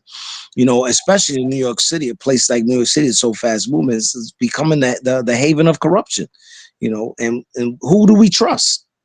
You got a situation. There's a lawsuit right now. 2 detectives with the New York City Department of Investigation, they became targets because they were assigned to the investigation on former Commissioner Eddie Caban and the investigation against Phil Banks, the former chief of police who became a deputy mayor of public safety. Whatever the case may be, these 2 officers got targeted. One ended up resigning. The other one, they just put him on the wheel. I don't remember their names, but they work for an investigative agency for the city. So I guess I know what happened with my complaint. My thing was chopped liver. They going after the people that's doing the investigating. So who do we trust? That's scary. Yeah. Who do we trust? So I got documentary proof that I filed a complaint, 3 complaints against Louis Molina, Danny Gonzalez. Another guy works for them, John Carlo, who Danny Gonzalez got him a job. He lived upstate Newburgh, and he's right there working in Rikers Island. And the deputy commissioner, Francis Torres. Louis Molina got a promotion. She got a promotion. So what happened to the investigation? There you go. Yeah, it's a lot of questions. Yeah, with that situation. Where's the investigation? What happened? I refiled it. Nothing. What happened? So you telling me, they can get away with whatever they want? Well, they can right now. They believe that they haven't. Yeah, I'm not letting up. That's so they can forget that. Right. Public opinion is going to be the truth. Public opinion is going to be their downfall. You can't hide behind the truth. You definitely can't hide behind God. That is so true. But the sad reality is, how do we have people that's supposed to represent the people worse than the people themselves? Very true. You're so right about that. How do we correct that? No, you're definitely right. We need a lot. We need a lot of changes in New York City. I mean, you're a great example of a few Mildred and a few other people out there that are gonna have to keep exposing the truth and putting it out there and try to have a better infrastructure for more things to come with programs and that sort. And that's what we're gonna get into the next topic here with you, is about the program you actually mentioned earlier on the show, which is called the Behavior Resolution Training Program, which is our BRT. And with the program, you focus on anger management, communication, peer pressure control to help people reshape their futures. And it's about people coming out of jail, transitioning. Let's talk about that. Basically, it's a program that just teaches individuals how to self-evaluate. Basically, basic skills, how to apologize, how to start a conversation, how to go for say sorry. Different is how to keep out of a fight. Basic common skills that people really, some don't even have, understanding and how to self-evaluate. When I taught this program in prison, the aggression replacement training, I redid the program myself, and I rewrote this program myself. And this program was supposed to be implemented in Rikers Island. So what I had was a whole complete overhaul from not just inside the jails, but also the visiting room structure. If you go visit somebody in Rikers Island, it still take you 2 to 3 hours to get in. That's been like since the 80s. You got 1 hour visit. Now, Rikers Island is a detainee jail, so a lot of time is idle time. And because of the gang culture population, movement is limited. So now, idle time is the devil's workshop. So if you take the visiting room structure, you can set it up. There's a way to set up. You won't get no drugs in. You won't have no violence. So you set up 3 cycles, 3 hour visits. And now you mandate that program. Every individual is going to want to be on that visiting floor for 3 hours, right? They get a visit. You set up the process where the family or relative, girlfriend registers the day before. It'll take you 30 minutes tops to get in, get processed, put stuff in your locker, and get to the vigil. Now you got a 3 hour visit. So what do you do for the individuals that don't have those gift visits? You create an additional recreation area, very secure, using your crisis intervention team. Now they're gonna not want to not go to that recreation area instead of being in their cell and doing nothing or the dormitory. Now you got what's called credible messengers. I had a team of individuals that's all ex major gang affiliated individuals that's well respected and well known. They could control and neutralize everything that's going on in Rikers Island, because there will be a leadership from every type of gang sitting there, and they're going to follow them because those are the OGs. Louis Molina didn't want that. He wanted to claim he could control Rikers Island. He was a flatfoot ex-cop, ex-Brooklyn DA detective who was a complete idiot.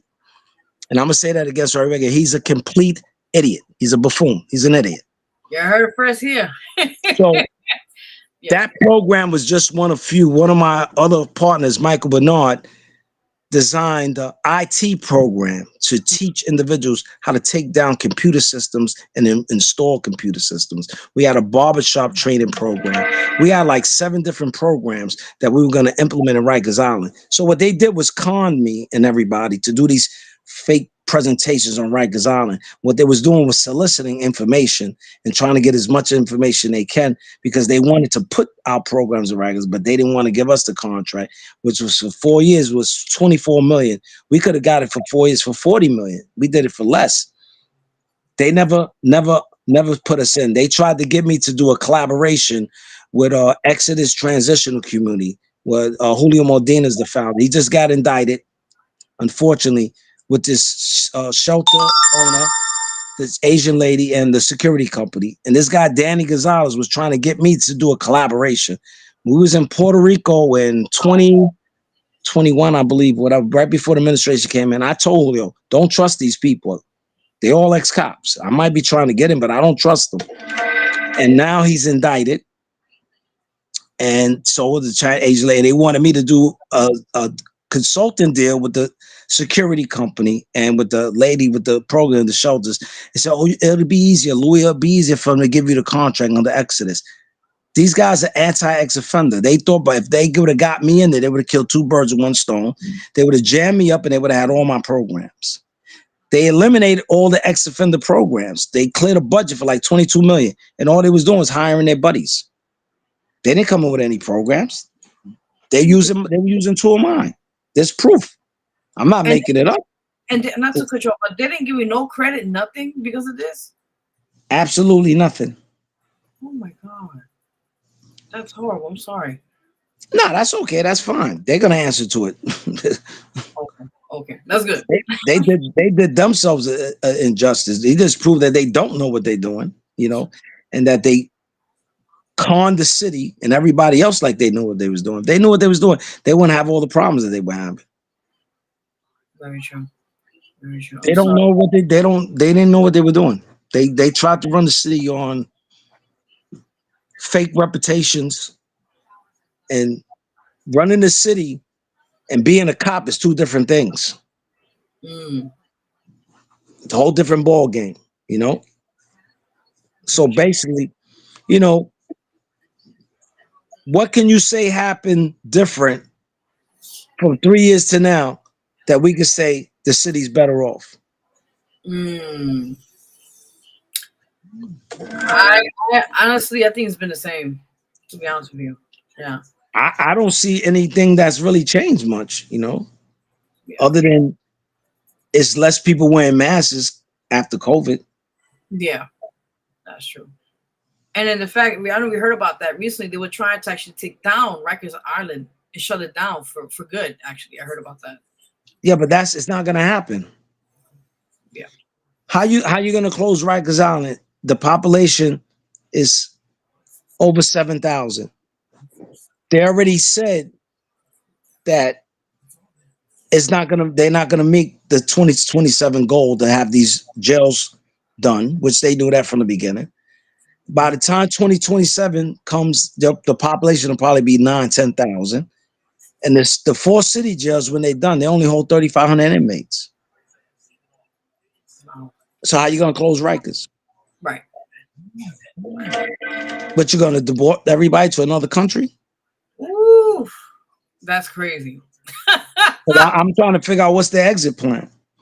Now Very. there was a plan done by the former Union President Elias Saladin, who was a correctional officer for 34 years.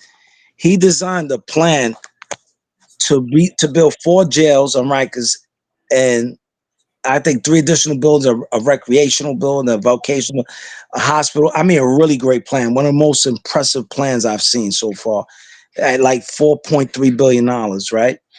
And they would only use 100 acres, and the other 300 and something acres will be rented out to LaGuardia Airport, which they could extend the runway, and it would become an international airport.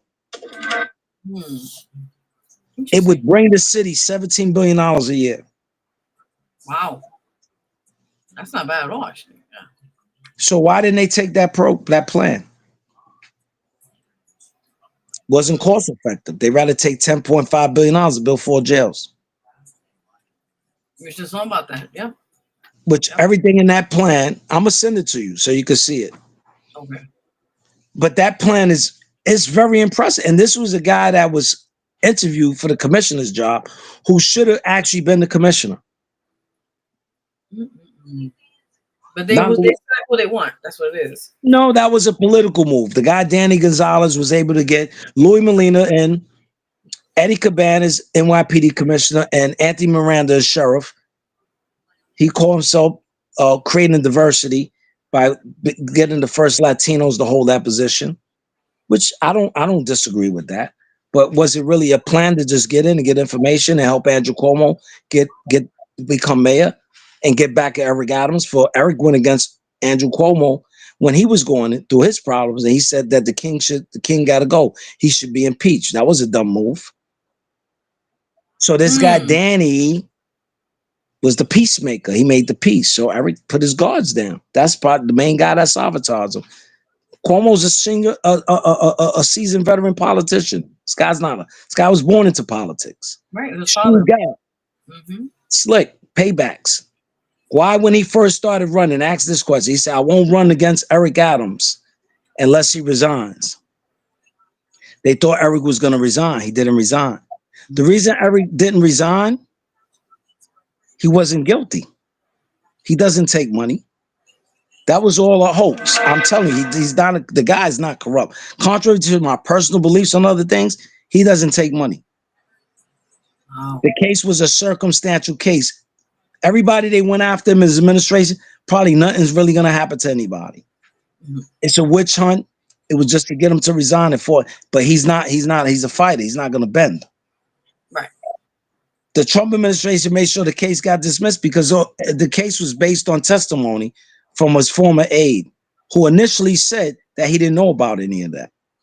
You think he's the mayor, he's paying attention to all the travel expenses. He's running the city of New York. Not paying attention to that. Yeah. It was all smoke and mirrors. But if you play things out enough a million times, people are going to tend to believe it. You know what I'm saying? I actually feel sorry for him. He's getting a raw deal, but having a big ego and not paying attention, that's what happens. Oh, yeah. Big time. You know, had he listened to me, followed what I had and put in place, he'd have been a lot better off. I told this guy, Danny guy, I should be a deputy mayor. He said, oh, I wouldn't go that far. But this same guy was always calling me for advice and information. That's crazy, right? Like they don't want to get you to that potential or that title, but they want to get your information. That doesn't work that way. Yeah. For them, it does. We supposed to be they could do whatever they want, and we supposed to accept it. Oh, okay, don't worry about it. We kicked you up the butt, Let's take it, It's sad, but it's the truth, unfortunately, but, the power of the mind and speech, nobody can stop that. You can stop everything else, but you can't stop that, and you definitely can't hide the truth for so long. Oh, yeah. Eventually, the truth is going to prevail. It's going to come out, Into that. And I mean, people ask me all the time. You would think that they would bring you with them and not against them. Nobody could figure that out. The only thing that I could say is the ex-prosecutor that illegally prosecuted me, he's a deputy attorney general. He's held all these positions with Andrew Cuomo. I told you, state police superintendent, assistant district attorney general. Assistant attorney general, special counsel to this. He comes supposedly from a political family, but he was a homicide detective before that. Oh my God. Before he became a prosecutor, So these guys are all aligned with each other. Cuomo too, he's no saint, And we don't need a Democratic mayor. I'm the first to say we don't need it. We need a good Republican candidate that's willing to listen and implement change. You know that every school in New York City is infiltrated by gang culture. I could show you videos of me in the middle in Dewey High School in Brooklyn, Coney Island, helping break up 100 kids fighting. That's crazy. And the school safety didn't know what to do. I said, yo, you got a breach of security. You got a gang problem. Why would you let all the kids out at the same time? Let out a certain amount, clear the front. Let out the next amount, clear the front. Thanks. The sergeant from the precinct came. I said, you got a breach of security at this school. He said, you're right. That's unfortunate.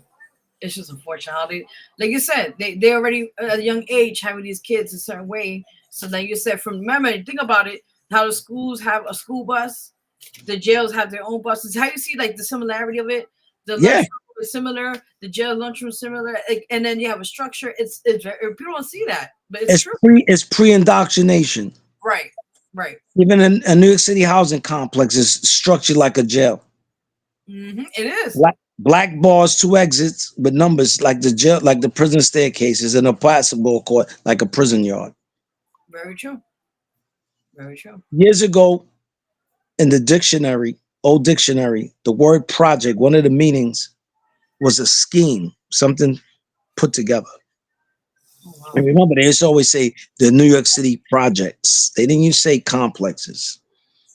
Years ago, it was just the projects. I live in the projects. They took that definition out and they put scheme.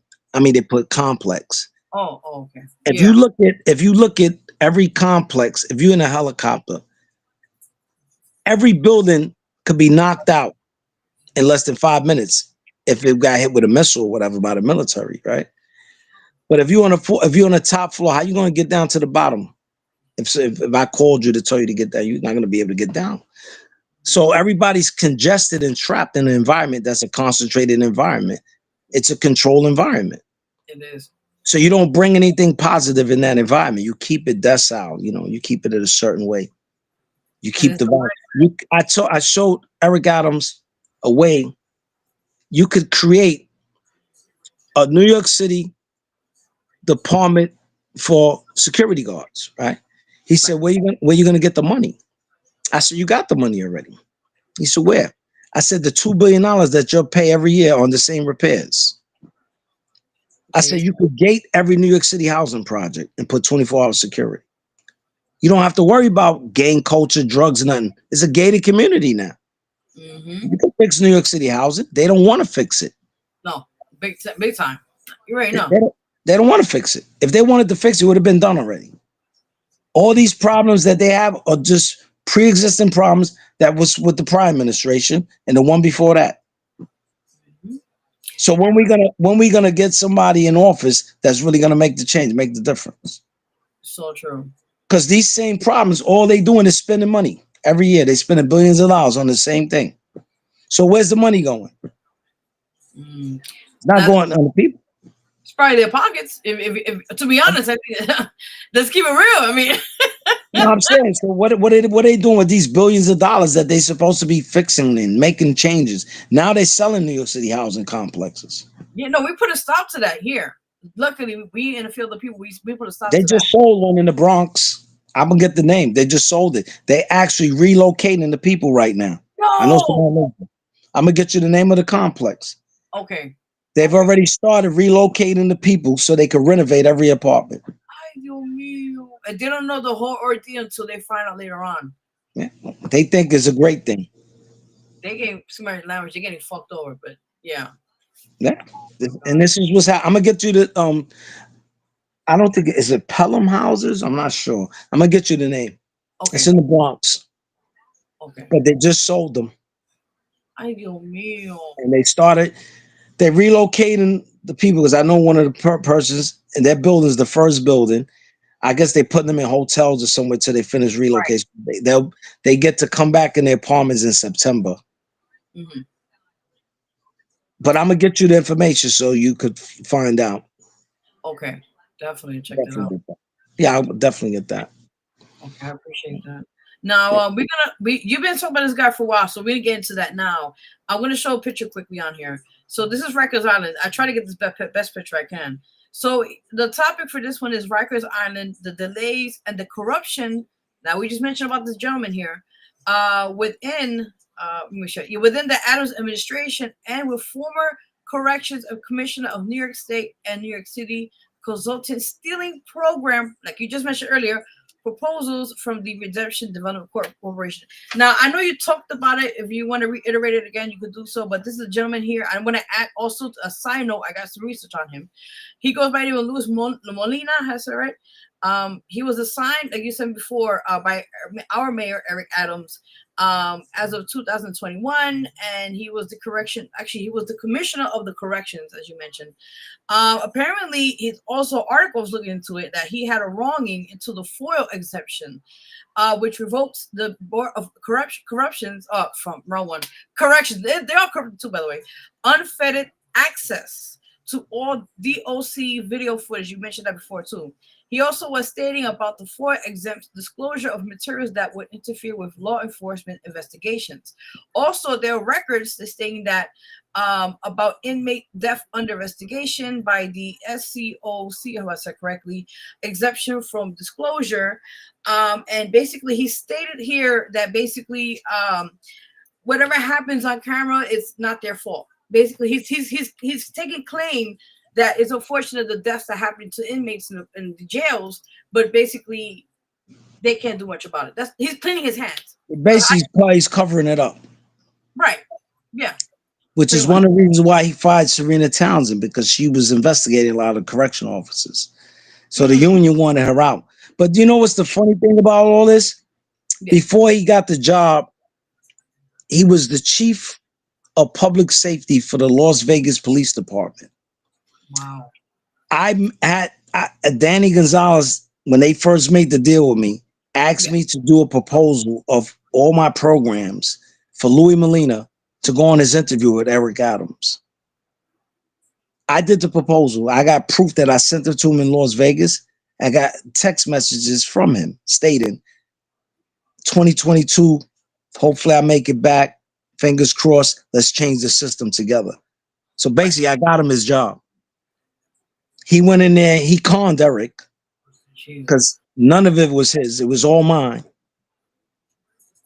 I could say this because I have the proof. Where I mailed it, I got pictures of the envelope, the proposals, everything. That's why I said this guy's a fraud. But this is the guy that's the commissioner now of citywide administration, the #1 commissioner's position in New York City, which oversees every other agency in New York City. Jesus Christ. His name is Fraudalina, not Louis Molina. That's his name, Fraudalina, because he's a fraud. Wow. This guy should be prosecuted. He needs to be prosecuted. I mean, there's a lot of. I mean, he's not in no more. In I think there's a new, if I'm not mistaken, new commissioner, right? Of corrections, yeah. He's commissioner for citywide administration. Oh, okay, got it. Okay, let's make sure I got that right. He's not commissioner for corrections anymore. Got it. Right. Okay. They had to get him out because the Board of Corrections referred my complaint to the Department of Investigation. He was refusing to appear before the Board of Corrections. So the only way he could get around that investigation was to resign. Right. Basically, clean slate. Yeah. Well, I told his mentor, the little creep Danny, that the same way I helped get him in, I'm going to get him out. I exposed him in front of the whole city council. They all know. Every last one of them know about it. They know what was going on. They got all the information. Wow. They weren't happy with him anyway. The city council wasn't, They really shouldn't be happy with themselves either because they're not doing much either, That is so true. Everybody's pretended to do something, but nobody's doing anything. Right. It's just all talk for the moment. Right. There's nothing. Nobody got a constructive plan. Then nobody's coming in with it. Everybody's talking about what they're going to do. Everybody's talking about what didn't get done. Let's talk about what needs to get done. Because that's what everybody's running off. What didn't get done? Eric Adams this, Eric Adams that. Forget that. We already know about all that. What you going to do? Very true. What's your real plan? Yeah. So everybody, Cuomo's the lead runner. Cuomo just got a name. What's Cuomo going to do? Cuomo's only running for mayor so he could slide back in the governor's office. Oh, yeah, right. No. That's what his angle is. That's what he's going to do. He's going to run for mayor, do a little bit, and he's going to slide back in and get back at Kathy Hochul for turning on him. There's a lot of stuff going on. That's right. He's not going to get reelected either. I had a clemency pardon pending since 2013, since I was incarcerated. It's still pending. It's been 4 governors since that. No decision yet. That's crazy. It's still pending. No, it's reality. It's not crazy. They know if they deny it, I'm going to sue the state. So that's why they're putting it. I see what you're saying. They're stalling because they know I'm going to sue the state.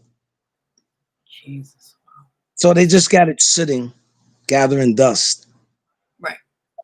But this is a fair system. Oh my God. This is crazy. Now, there's a few other questions I want to ask you. One of them is, now, we just talked about Mayor Eric Adams and this gentleman as well, but I'm going to add this one as well. You stated, but it actually states here that apparently did Mayor Eric Adams, which actually this one, help to cover, like we just mentioned before, the Board of Corrections in New York City Department of Investigations, complaints, intellectual property theft? Well, for me to say that he did would be me saying it out of anger. What I believe happened, I believe he was misled by Danny Gonzalez and others who was in his ear and probably tell him do this, do that. Being in the mayor's position, you got a lot of responsibilities. You got advisors, you got people in your ear. This guy happens to be one of his advisors. So I can't say that he did because I don't know for sure, but I know that he had to have knowledge of it. And whatever decision he was made, if it was an adverse decision, he was misled. So it falls on him, right? It would fall on him because he would have to make the ultimate decision because he's the one that allowed Louis Molina to resign, and then he placed him in a job that didn't even exist, which was deputy mayor of assistant deputy mayor for public safety. There was no such position. That's what I was trying to figure out, like how that. Yeah. So they had to get him out to avoid that investigation. That's crazy. So the only one that can answer that question is Eric Adams. Very true. Very true. And why he appointed Louis Molina commissioner of citywide administration. Everything is questionable, like you mentioned. Yeah.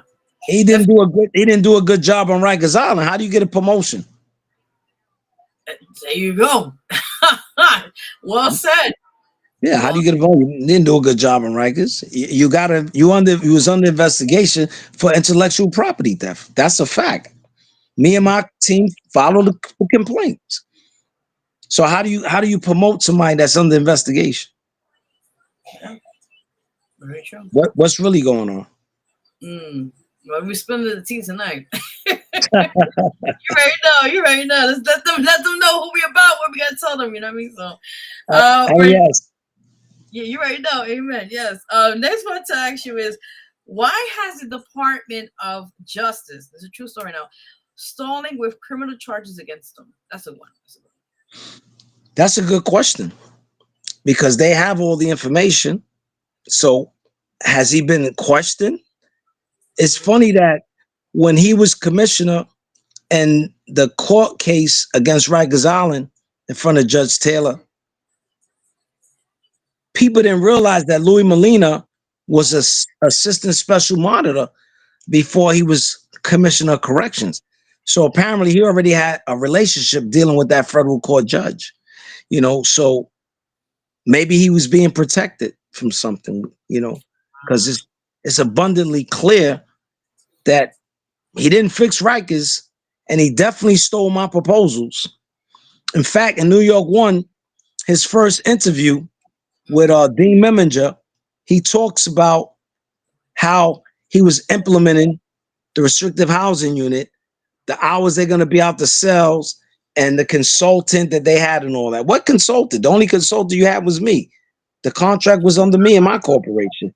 All the information you got from me. It's all in the contract. So he not only told on himself on the news, but he did it in front of the city council. So with all that proof, and they have all that information, I'm trying to figure out why this guy ain't in handcuffs. There you go. Because if me and you would have did that, we'd be in jail. Oh yeah, they're locked away for a long time, and they'll be like, "Well, who are you?" Keep walking. But with them, because they got the power connects, that's why they get away with it. Yeah. Yeah, exactly. So I'm trying to figure out, is this guy's? I remember I had a meeting with him on Rikers Island in his office, and he was talking about Carlina Rivera, Tiffany Caban, how they were coming at him. And I told him, I says, you're going to be the fall guy. I told him this in his face. Danny Gonzalez there and another consultant, Grant Valentin. He said, yeah, and I'll get a job in an hour. That's what he said. Whoa. He said, I'll get another job in an hour. Basically, he was saying the truth. Because as soon as he resigned, Eric gave him another job. And the guy, Danny, tells me outside. He says, Eric's going to look out for him. And then he tells me, but why you didn't give him all the information about the programs? I said, why should I? Because he was getting ready to go to federal court. He was going to get in there and perform to the judge like he had all these programs. I wasn't giving them any more information. They already had enough. Yeah, when are we going to sign a contract?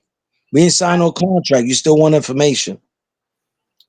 So they can't get around that I gave them the information, because one of the presentations I did, I had a lawyer with me, Joe Romano.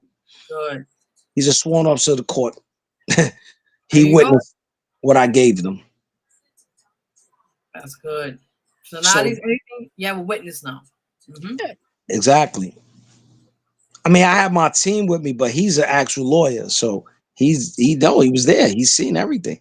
So what they were doing with these presentations, they were soliciting information. That's wrong. I'm sorry, but they did you wrong with that. Yeah, and Frances Torres was the biggest flunky for them, and she's the first deputy commissioner right now. I hope she's listening.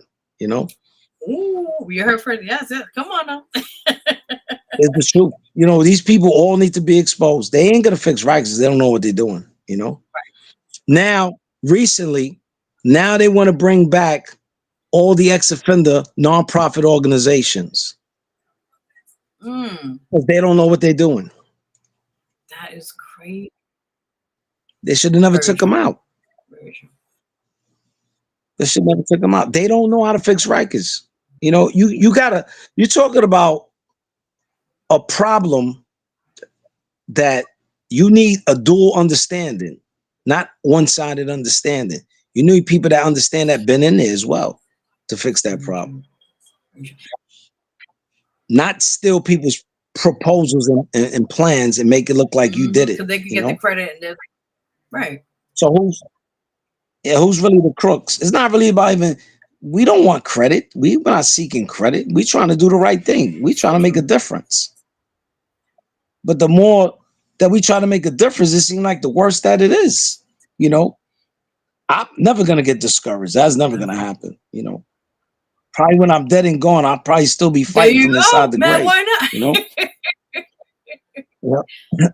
So, you know, it's we need a conscious understanding of somebody really to lead and fix this city the right way, you know, not these smoke and mirrors and keep just taking advantage of people. And, you know, people are struggling out there, you know what I mean?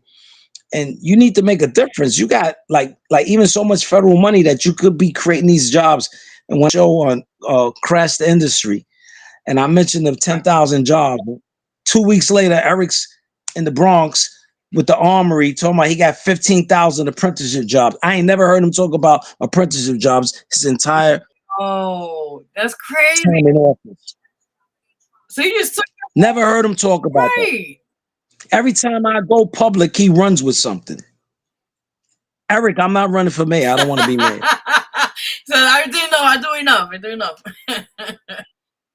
Yeah, I'm not trying to be mayor. I don't want to be elected official, you know.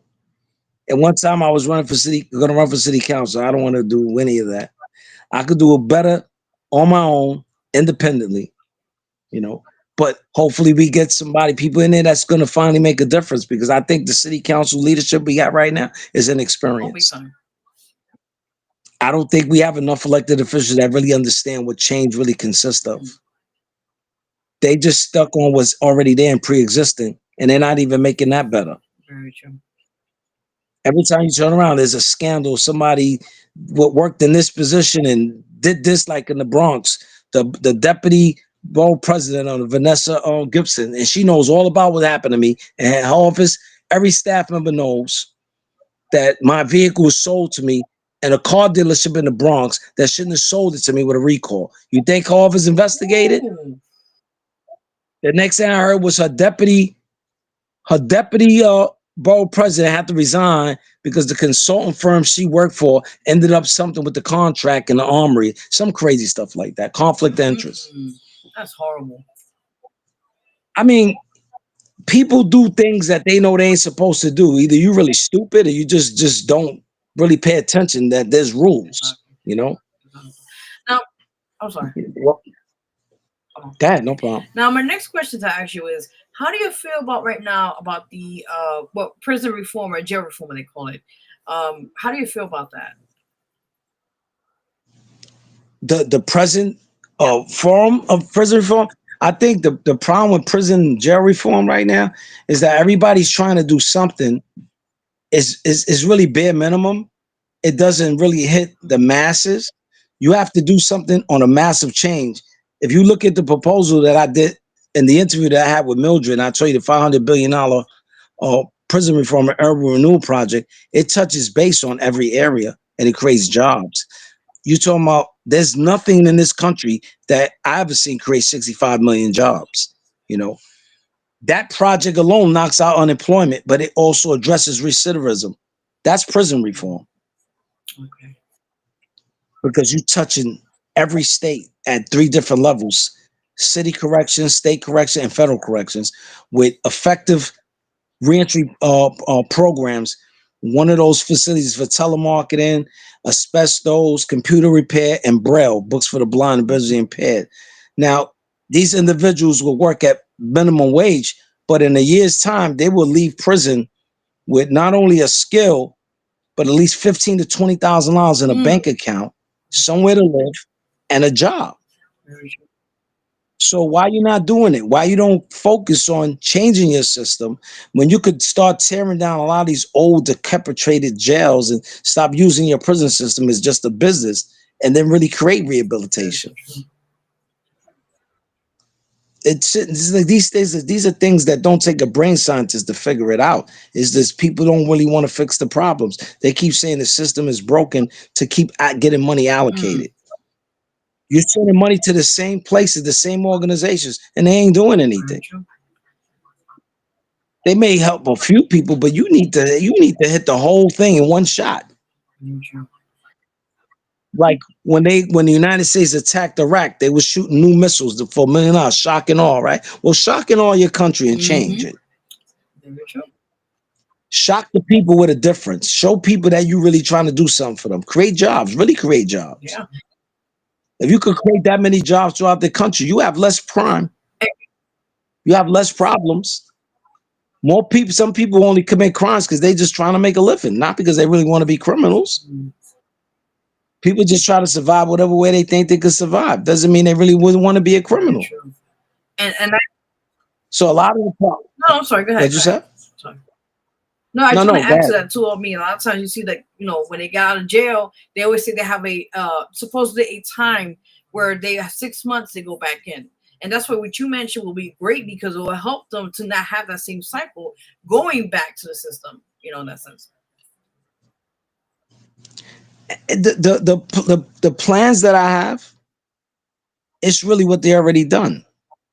You created a system, but you didn't create an exit plan. It's just a reverse effect of what you already did. Now do it in a meaningful way, a positive way. If you put these facilities with surrounding communities, right, you also help and recondition the mind to re-integrate in society effectively, comfortably, respectfully. It also has like a unit, a part of it has a child support unit where they could give $50 out every check for their grandkid or ones that have young kids or whatever. Give them things, can precondition people to the normal things in society. Make them responsible. Don't have somebody put them away for budget, then just drop them back in society after 10, 15. All right, time to go. You got to go, get out. Very true. You're right about that.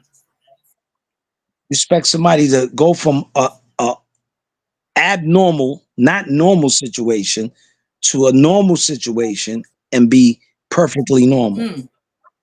Anybody that was incarcerated still has a psychological scar. That's why a lot of people understand. It's true. You're never going to forget that you was incarcerated, no matter what you do in life. You could be rich, you could have everything you want, you could have 10 girlfriends, you're still going to remember you was incarcerated.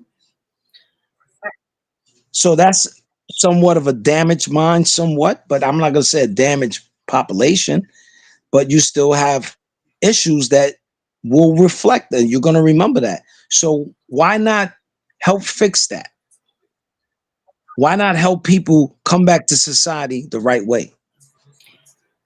I will add to No, you're right. I just want to add to that because I was just talking earlier in the show here about mental health. And I think a lot of times they get PTSD. And, when you get out of jail, it's like war. When you get out of jail, that mindset, that's what it is. And they need to get therapy. You need to get the help so they could not have that same kind of way of thinking. There's a diagnosis for it. It's called PICS. It's post-incarcerated something syndrome. There's a diagnosis for that. And that's the name. It's called PICS. Yeah. It's post-incarcerated syndrome. They don't say that publicly. That's really a diagnosis. You are traumatized from being incarcerated. Some people commit laws or reoffend because they can't cope with society and they want to go back to jail, in prison. That's a truth. I've had individuals, I wish I was back in prison. Yeah. Because you don't have the responsibilities that you have in society. You're told what to do, you're told when to eat, you're told when to sleep, you're told when to get up. Everything is a structured environment. It's not a positive environment. It's the same thing. The only difference, you go to the same prison 30 years later and the same walls is there. Just different workers. There's nothing modern in a prison. It's a very limited positive environment. Nothing really ever becomes modern in a prison. Other than when they build a new jail, it just looks nice. That's it. New gates and electric bars, new toilets and hard beds. So there's nothing really. Like I said, to me, rehabilitation is a myth. It's up to an individual to decide that they're going to change. So true. You decide that you're going to change. There's nobody could tell you to do. It's you deciding yourself that you're not going to live that way anymore. This is what you want to do. You don't want to be back in that place. You don't want to be back, where you was at, I got arrested 29 years ago. I was in Rikers Island 28 years ago. I've been out 11 years. How I end up with a gun and a badge in my car, and I'm doing everything positive. Why would I be with a gun and badge? What I need a gun and badge for? I ain't work for the police department. Then they did a copycat case. They asked me years ago, you related to the Skinner family in Buffalo? I'm like, why you asking me that? No, I don't know. It was a case where one of the brothers got killed, and they said the Skinner family was a reign of terror. They had a police badge, and they were running around looking for the guys that killed their brother. And they had 3 cops and 2 firefighters help them. Mine was opposite. I had 2 cops and all the firefighters trying to set me up. Jesus Christ, man. That's some shit. Yes, true story. It's all in emotion. That's what I'm saying. They got their hands full right now. Everybody should go to court on May 12th. GP You heard it 11, first, people. 360 J Street. I think it's 19th floor, 17th floor, something like that. The courtroom should be packed. Wow. Every media person right now listening should go. Yeah. Have Serena Townsend do a press conference. There you go. All right, so there's another one. Actually, I think you talked about this earlier, but I'm going to ask you again. So we just talked about Luis A. Molina. Hope I said it right now. Molina, something like that. As you mentioned, Danny Gonzalez too as well. Is they responsible for having set up you, as you mentioned earlier before? You just talked about the loaded weapon and about NYPD Sergeant badge and all that sorts. Now the question to this is that with proof that the accident happened, the result of cutting off your car and all that situation happened, and you just mentioned the story earlier before on the show here. So my thing to you is, what is your input on this situation that you got set up again? You mentioned earlier with the car situation and all that. Now you said you aren't working into getting something out of that, right? Right. Beating the case? Right. Yeah, I'm working on getting the case dismissed. So he's in the process right now. Okay. Yeah. Good. Okay. Well, they trying to bluff me like they want to go to trial. You got no jurisdiction. Yeah. The indictment's defective. How you going to prosecute me on a document that's defective? That's terrible. I don't know. I'm sorry you're going through this stuff, man. I don't know, man. Yeah. Listen, you know what? Sometimes everything happens for a reason. I don't get depressed or disappointed. I just get motivated. So true. I've probably accomplished more business-wise in the last 6 months than I did in the last 6 years. Jesus. Wow. But you learn from these situations, like you just mentioned. Like you just take it from a grain of salt, and you got to keep pushing with that. Absolutely. Definitely. My other question, we just talked about him as well, Molina, the gentleman you mentioned. Was he, like you said, he was a Brooklyn DA at one time. With the cousin of Danny Gonzalez you mentioned? Action. You got to say that again. Oh, okay. Is the Brooklyn DA is cousins with Danny Gonzalez? You mentioned that before? According to Danny Gonzalez, he would say that was his cousin. Actually, inside the motion is a picture of them together. Is that our picture on social media? It was a picture that he sent to me and showed me. He said that was his cousin. Wow. Well, he had some influence with him because they tried to put $1 million bail on me. That's crazy. He told somebody, "Oh, I was trying to get his bail lowered from $1 million." They asked for $1 million. This is unheard of. So the lawyer that was representing me at the time said that he never had a client. He never had a case that they asked for $1 million. I said, $1 million for a car? I mean, for alleged DWI and a weapon that I told you wasn't mine. I got the minutes. It's in black and white. You can't make this up. When I was in court, there was 2 individuals that got caught with guns. They have criminal records. They got RR. Released on reconnaissance. Walk right out. Jesus. That's crazy. Now, They end up what? No, They end up put $100,000 bail on me. Jesus Christ. Wow. This is just crazy. You, like I said, you can't really make this up. This is the shit that just be happening, you know. Yeah, it's not made up. It's real. It's reality. It really happened, you know. But I'd take this situation right now as an opportunity to educate others on what we really face with. Right. You know, here's somebody or all the individuals that's down with me, all ex-offenders doing the right thing, you know. So what? I'm the leader. So you want to get the leader out the way, you know? You don't want change to really happen. Right. So you want to take what's mine, and when I respond, you want to set me up and get me out the way. You want to get me out the way because I know your political illegal process, that things that you've done, and you feel that I'm a problem. I know something about Danny Gonzalez there. He got something to answer to. He gonna see, you know. You know, he told me a couple of years ago when I told him, yo, you try to play me with this Rikers deal, you know, associate commissioner's position into the proposal. And he came back at me like, I play chess. I said, really? Damn. I said, I mastered the game. I'm gonna teach you how to play checkers. He should have listened to what they told him. 3 people in Albany told him. Cuomo probably was one of them. They told him to stay away from me, that I was dangerous. I think he took it in the wrong way. He probably was thinking from a criminal perspective in the street, you know. No, that's not what they were talking about. Gotcha. They were talking about what I know about the criminal justice system and how to attack it.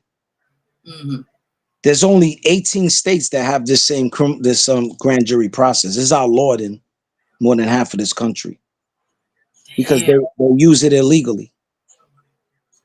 It's time for it to be exposed. Big time. Big time. Are you writing? I'm sorry. Go ahead. Are you writing a book about this? I have a feeling you are. I had a book and movie deal before I was incarcerated. It was called Broken Eyes Don't Cry. Oh, wow. It was interesting. The story, the title came from my volunteering to work with kids. And what happened, there was a kid got stabbed in junior high school 25 over a pair of shades. His father was Cato, used to be on 3rd Street. They were twins, 2 twins. They both died. One died in a car accident. And my ex-fiance at the time was on the grand jury of the kid that did it. And I was friends with the family of the kid that got killed. And I started volunteering to deal with these kids because my little adopted brother was one of their friends. And these kids were going wild in junior high school 22. They was throwing chairs. You know, they didn't know how to respond to the death of their friends. And I was able to grab all of them and calm them down. I took them to the pizza shop. The school let me take them to the pizza shop. I calmed them down. I started counseling them. And they was like, yo, how do you have the Board of Education at the time? How do you got so much influence on these kids? I said, well, I know a lot of their families. And I'm what they would consider a role model to them, the guy they would look up to. So they was like, yo, we got to get you in these schools, and we got to get you your programs and stuff. This was in 1992, 93 and 1992. I had to go in front of a board like it was a parole board to get the job. They wouldn't give me the job, but I could volunteer. How you would let me volunteer, but you won't pay me to do it. That's I had to make a living. It was insane. I'm like, I could do it voluntarily, but I can't get paid to do it. Right. That's like ass backwards. Like what? Welcome to New York City. Yeah, pretty much. And this is one of the problems in the city. It's a lot of bureaucratic nonsense. It's a lot of people in positions that they're just political appointees, maybe with a college degree, but have no knowledge and lack common sense on reality or how to really do anything. Because you got a position and title for everything, and most of they ain't doing nothing. Very true. Anyway, not fixing anything. We still got the same problems, you know. So for me, the only solution is a mayor that really wants to invoke change, whether it be a Democrat or Republican. I don't see a Democratic candidate that I would vote for right now. Right. Because they're all the same. I mean, to what you I don't know. I don't know who the Republican candidates are, but somebody needs to do something. Well, I mean, I know somebody, but he's not running for mayor. He's running for city council for this district, and he is actually Republican conservative. But yeah, well, that's a start. Running off those programs, what they already had and didn't utilize, exposing the Democrats, and at the same time finding a Republican candidate that's really going to come in and invoke change. They can't say that these programs are no good or these plans are no good because they're using some of them. They just can't use them effectively because they don't have everything. Right. I never gave them everything. I never trusted them. Exactly. So if you use it, something means it works. Yeah. They just don't have the complete package. There you go. There you go. So with the right candidate, we could make a big difference. You could become a deputy mayor. You never know. Shoot, what's going on right now? Shit. It's the truth. If Trump is in the office, anything can happen. Very true. The first convicted felon president. Hey man, this is the first too many. I'm shaking. I love it. I'm taking it on in. Hey, Trump's a convicted felon. He's running the whole country. Yeah, and the Democrats are eating that shit. They have to. It's their fault. Yeah. It's their fault he got elected. If they wouldn't have went after him with all those indictments, he would have never got elected. Right. He used it to his advantage. Shit, why not, man? Because this was the dumbest move they made. They used all these African American prosecutors, right? Which was dumb because 90% of the people in prison in the United States are Black and Latin. So most of them either know somebody was in prison, have a family member in prison, been in prison, or affected somehow by the criminal justice system. So they all could empathize and sympathize with him, what was happening to him. He pulled a whole movement of people that was Democrats. Damn. He was the first Republican president ever to get that many votes from the Black and Latin community, ever. That tells you they were down with him even before all that indictments and everything. I'm telling you, yeah. The most ever to get that many votes. He got the most ever. Any Republican elected official never got that many votes from the Black and Spanish community. Yeah, that's a big statement. That says a lot. Definitely. So right. So my question to you now is like, now you're getting you mentioned about that case situation, you're gonna get dismissed, working on that.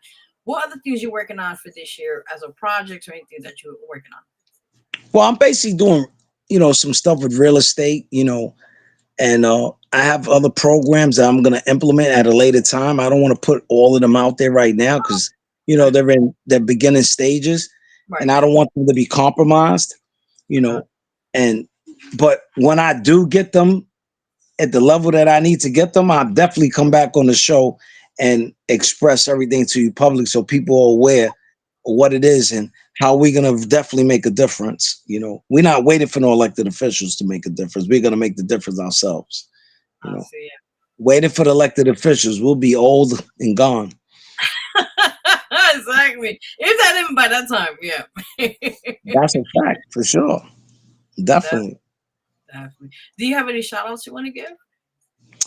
No, I want to shout out to my team, for, believing in me and the support that they've given me and each other, definitely to Mildred Martinez. Mildred's the best, she's a fighter, she's always believed in me, supported me, everything that I've done, and that's something that you can't buy, She always believes, she always tells me pray, she always tells me believe. And, a lot of things that she has shown me has helped me see things a lot differently, And thank you, for, having me, on your show. And I look forward to, doing other things with you in conjunction with you, and others, I believe we can make a big difference. We come together and do things the right way with the same common goal, to make a difference and make change the right way. And, without harboring, ill feelings I don't have any ill feelings towards anybody, but I'm going to go after you. You can bet that, but, you want to call it business and it's just business, but, I'm going to keep moving. I'm going to keep pushing. I'm not stopping, That is so like true. when I was the leader of CBS, it stood for can't be stopped. Well, I ain't going to be stopped, like, at least not yet. I want to say thank you so much for it as well. I'm honored to have you on the show, and I'm amazed. Like, your story really touched me, and to see your strength and your courage, and you that nothing stopped you. And again, big shout out to Mildred as well, because she's amazing. I just want to thank you guys as well. And any also social media where people can find you. Yes, definitely. Thank you for having me. You're very welcome. But before you go, tell anybody like if you want to follow you or check you out, or also have on your show or your social media. Well, I don't really do too much social media stuff, but eventually I'm gonna make myself more accessible. Right now, I'm just rolling with the punches right now, but I'm gonna be, soon much more visible. Let's say that, But I'll be more than glad to come back on your show, when things start changing in a different direction, I am very honored. That made my night. I'm glad. Thank you. Thank you, thank you, and thank you for being an amazing person. And just whatever you went through, it's to pass. But you're here now, and you're making an impact as it is. So I appreciate you as well. All right, thank you. Have a good night. You too, man. All right. Take care. You too, man. Bye. Awesome. Yay. Hold on. I got you. Hold on.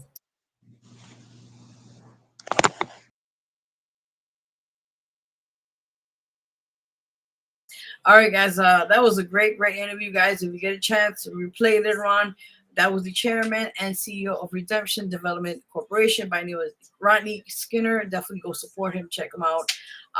Great person. Just he's gonna keep fighting for us. Keep doing what he's doing. So thank you so much for coming.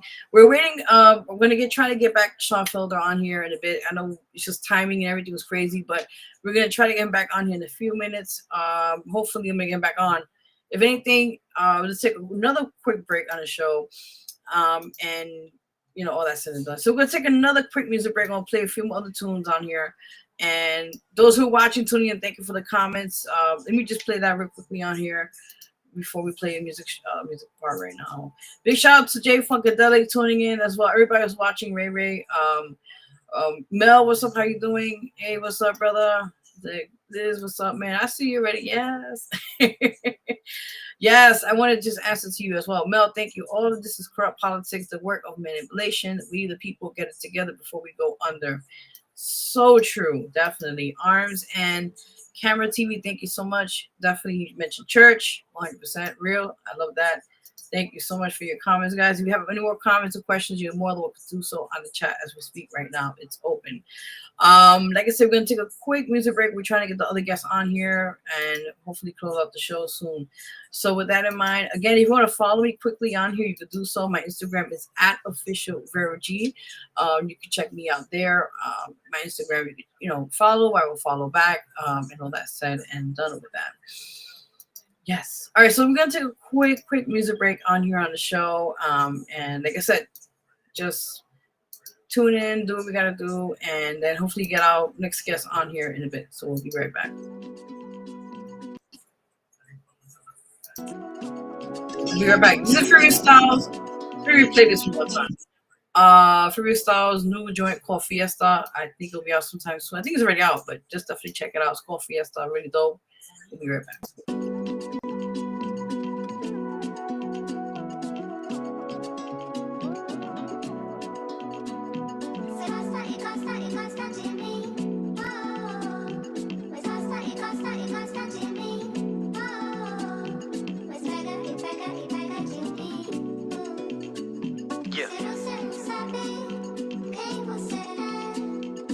never gonna be messed with again. Wanna be the one that piss me off, let's begin. Poking the skin, hoping I'll break, but words don't penetrate. Got me too early to celebrate the flakes I'm brushing off the shoulders. You count the fact that I'm getting noticed. No kid games, you by me getting flamed up. Can't believe I wasted energy on the lane. Could do a lot more in my time. A smooth criminal with no trails of the crime. I'm on the road, nobody can stop that. So fall back, it's too bad, you're on the wrong side of the tracks. I'm back on the scene from the brand new.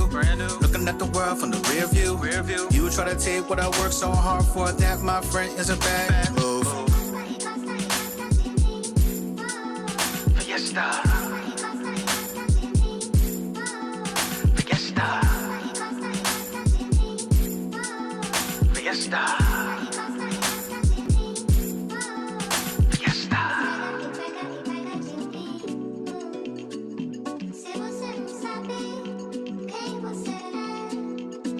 Gonna get it in any way possible. You sure don't know that I was unstoppable. You can never step up, so just step down. Smile, turn and shine, that time is now. Put you in your place, total disgrace. What, got nothing to say? I'm not gonna let anybody who's in a bad mood try to mess up my day. Never that. Party back. Who am I? That guy. Is it too complicated on a mission to kill any target who started to instigate the drama? Won't break in. What would it take for y'all to get off my back? Got me so irritated. The haters are mad at me cause I'm more fortified than before. Became the best and I made it. Fiesta. Fiesta. Fiesta. Fiesta. 1, 2, 1, 2, 3, turn up.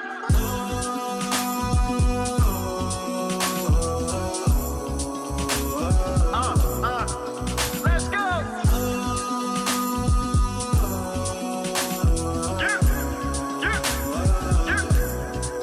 Let's go. Woo. One more time.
Hey guys, what's up? Welcome back. You're watching the Vero G Spotlight Radio Show here with your host, Vero G. All right, so we're going to close out in a few minutes because I just spoke to the other guest, Sean Felder, who was on here earlier. We're going to reschedule him. So he'll be hopefully here next week. We'll just figure out a date in that time. So definitely, if you would like to see him, he'll be on here next week. God willing. So you guys already know. But again, guys, thank you for tuning in. We do this now. We're extending it from Sundays and Fridays. So we're going to work around that as we speak. So then, thank you for tuning in. Thank you for our two guests, Sean Felder and also Rodney Skinner. Thank you for that. Thank you. Big shout out to Mildred again, my spiritual mother. Big shout out to everyone doing their thing. And again, I hope you guys have a great week in advance of anything else. And I'm going to definitely keep you guys posted on the Puff Daddy case. Again, it's happening tomorrow. I cannot wait to set more details for you guys this week when more information comes out. Well, that's said and done. And happy Cinco de Mayo, by the way. Drink up, turn up for a little bit. Have a great, good about food. Enjoy yourself tomorrow. We're going to go celebrate that as we speak. So you guys already know. And I guess, follow me on Instagram or if you have me on Facebook, what I said and done. You know how we do. So, all right, guys, God bless you. Have a great rest of the night and week as well in advance and be safe out there if all that's said and done. We're going to close out the show how we usually do it. And again, thank you for tuning in. We'll see you guys next week, Sunday and also Fridays, same time. All right, take care. God bless you all. Have a great night. We are out of here. Bye. That as a plus size woman, you're doing it, and I'm like, Hood baby. but why can't you do it? And she's like, well, Mom's like, I'm not pretty really enough. And honestly, like when very songs pretty. And I was come like, about, like but you are. And she's like, and we just sit back and vibe to it. I have this, and when we was hearing it, like body and these with the way stretch the beat marks, is and I'm set like, up, and it got the amazing or Maroon 5. someone came up to me on a show and that, like, I could never do this. That, I had that song was surgery real on my smooth, neck and I have like a scar, and I'm like, and smooth I said, people, you know what I'm saying? to So me, we just scars show what we sauce survived. to They're a it, badge of honor. just came out and brought a little vibe to it. Honestly. It's not a flaw. It just a makes you little unique. turn up It says, because I know hey, my I first did this, project I came accomplished this, I more lived subtle, through it, and I'm better for it. So, because it was around February, Valentine's, you got the love, what you I got the really pain, predominantly to break us love to share with people, and this time just around bring where that awareness, because I'm plus size. I'm going out there, I'm doing this stuff. All eyes are on me when I'm doing this stuff, like, and when songs come about, I still struggle sometimes. I remember going to one New York Fashion Week. I had, and we was hearing it, like, imposter syndrome, and I told this girl who's pretty well known model, and I'm like, I feel like I don't belong because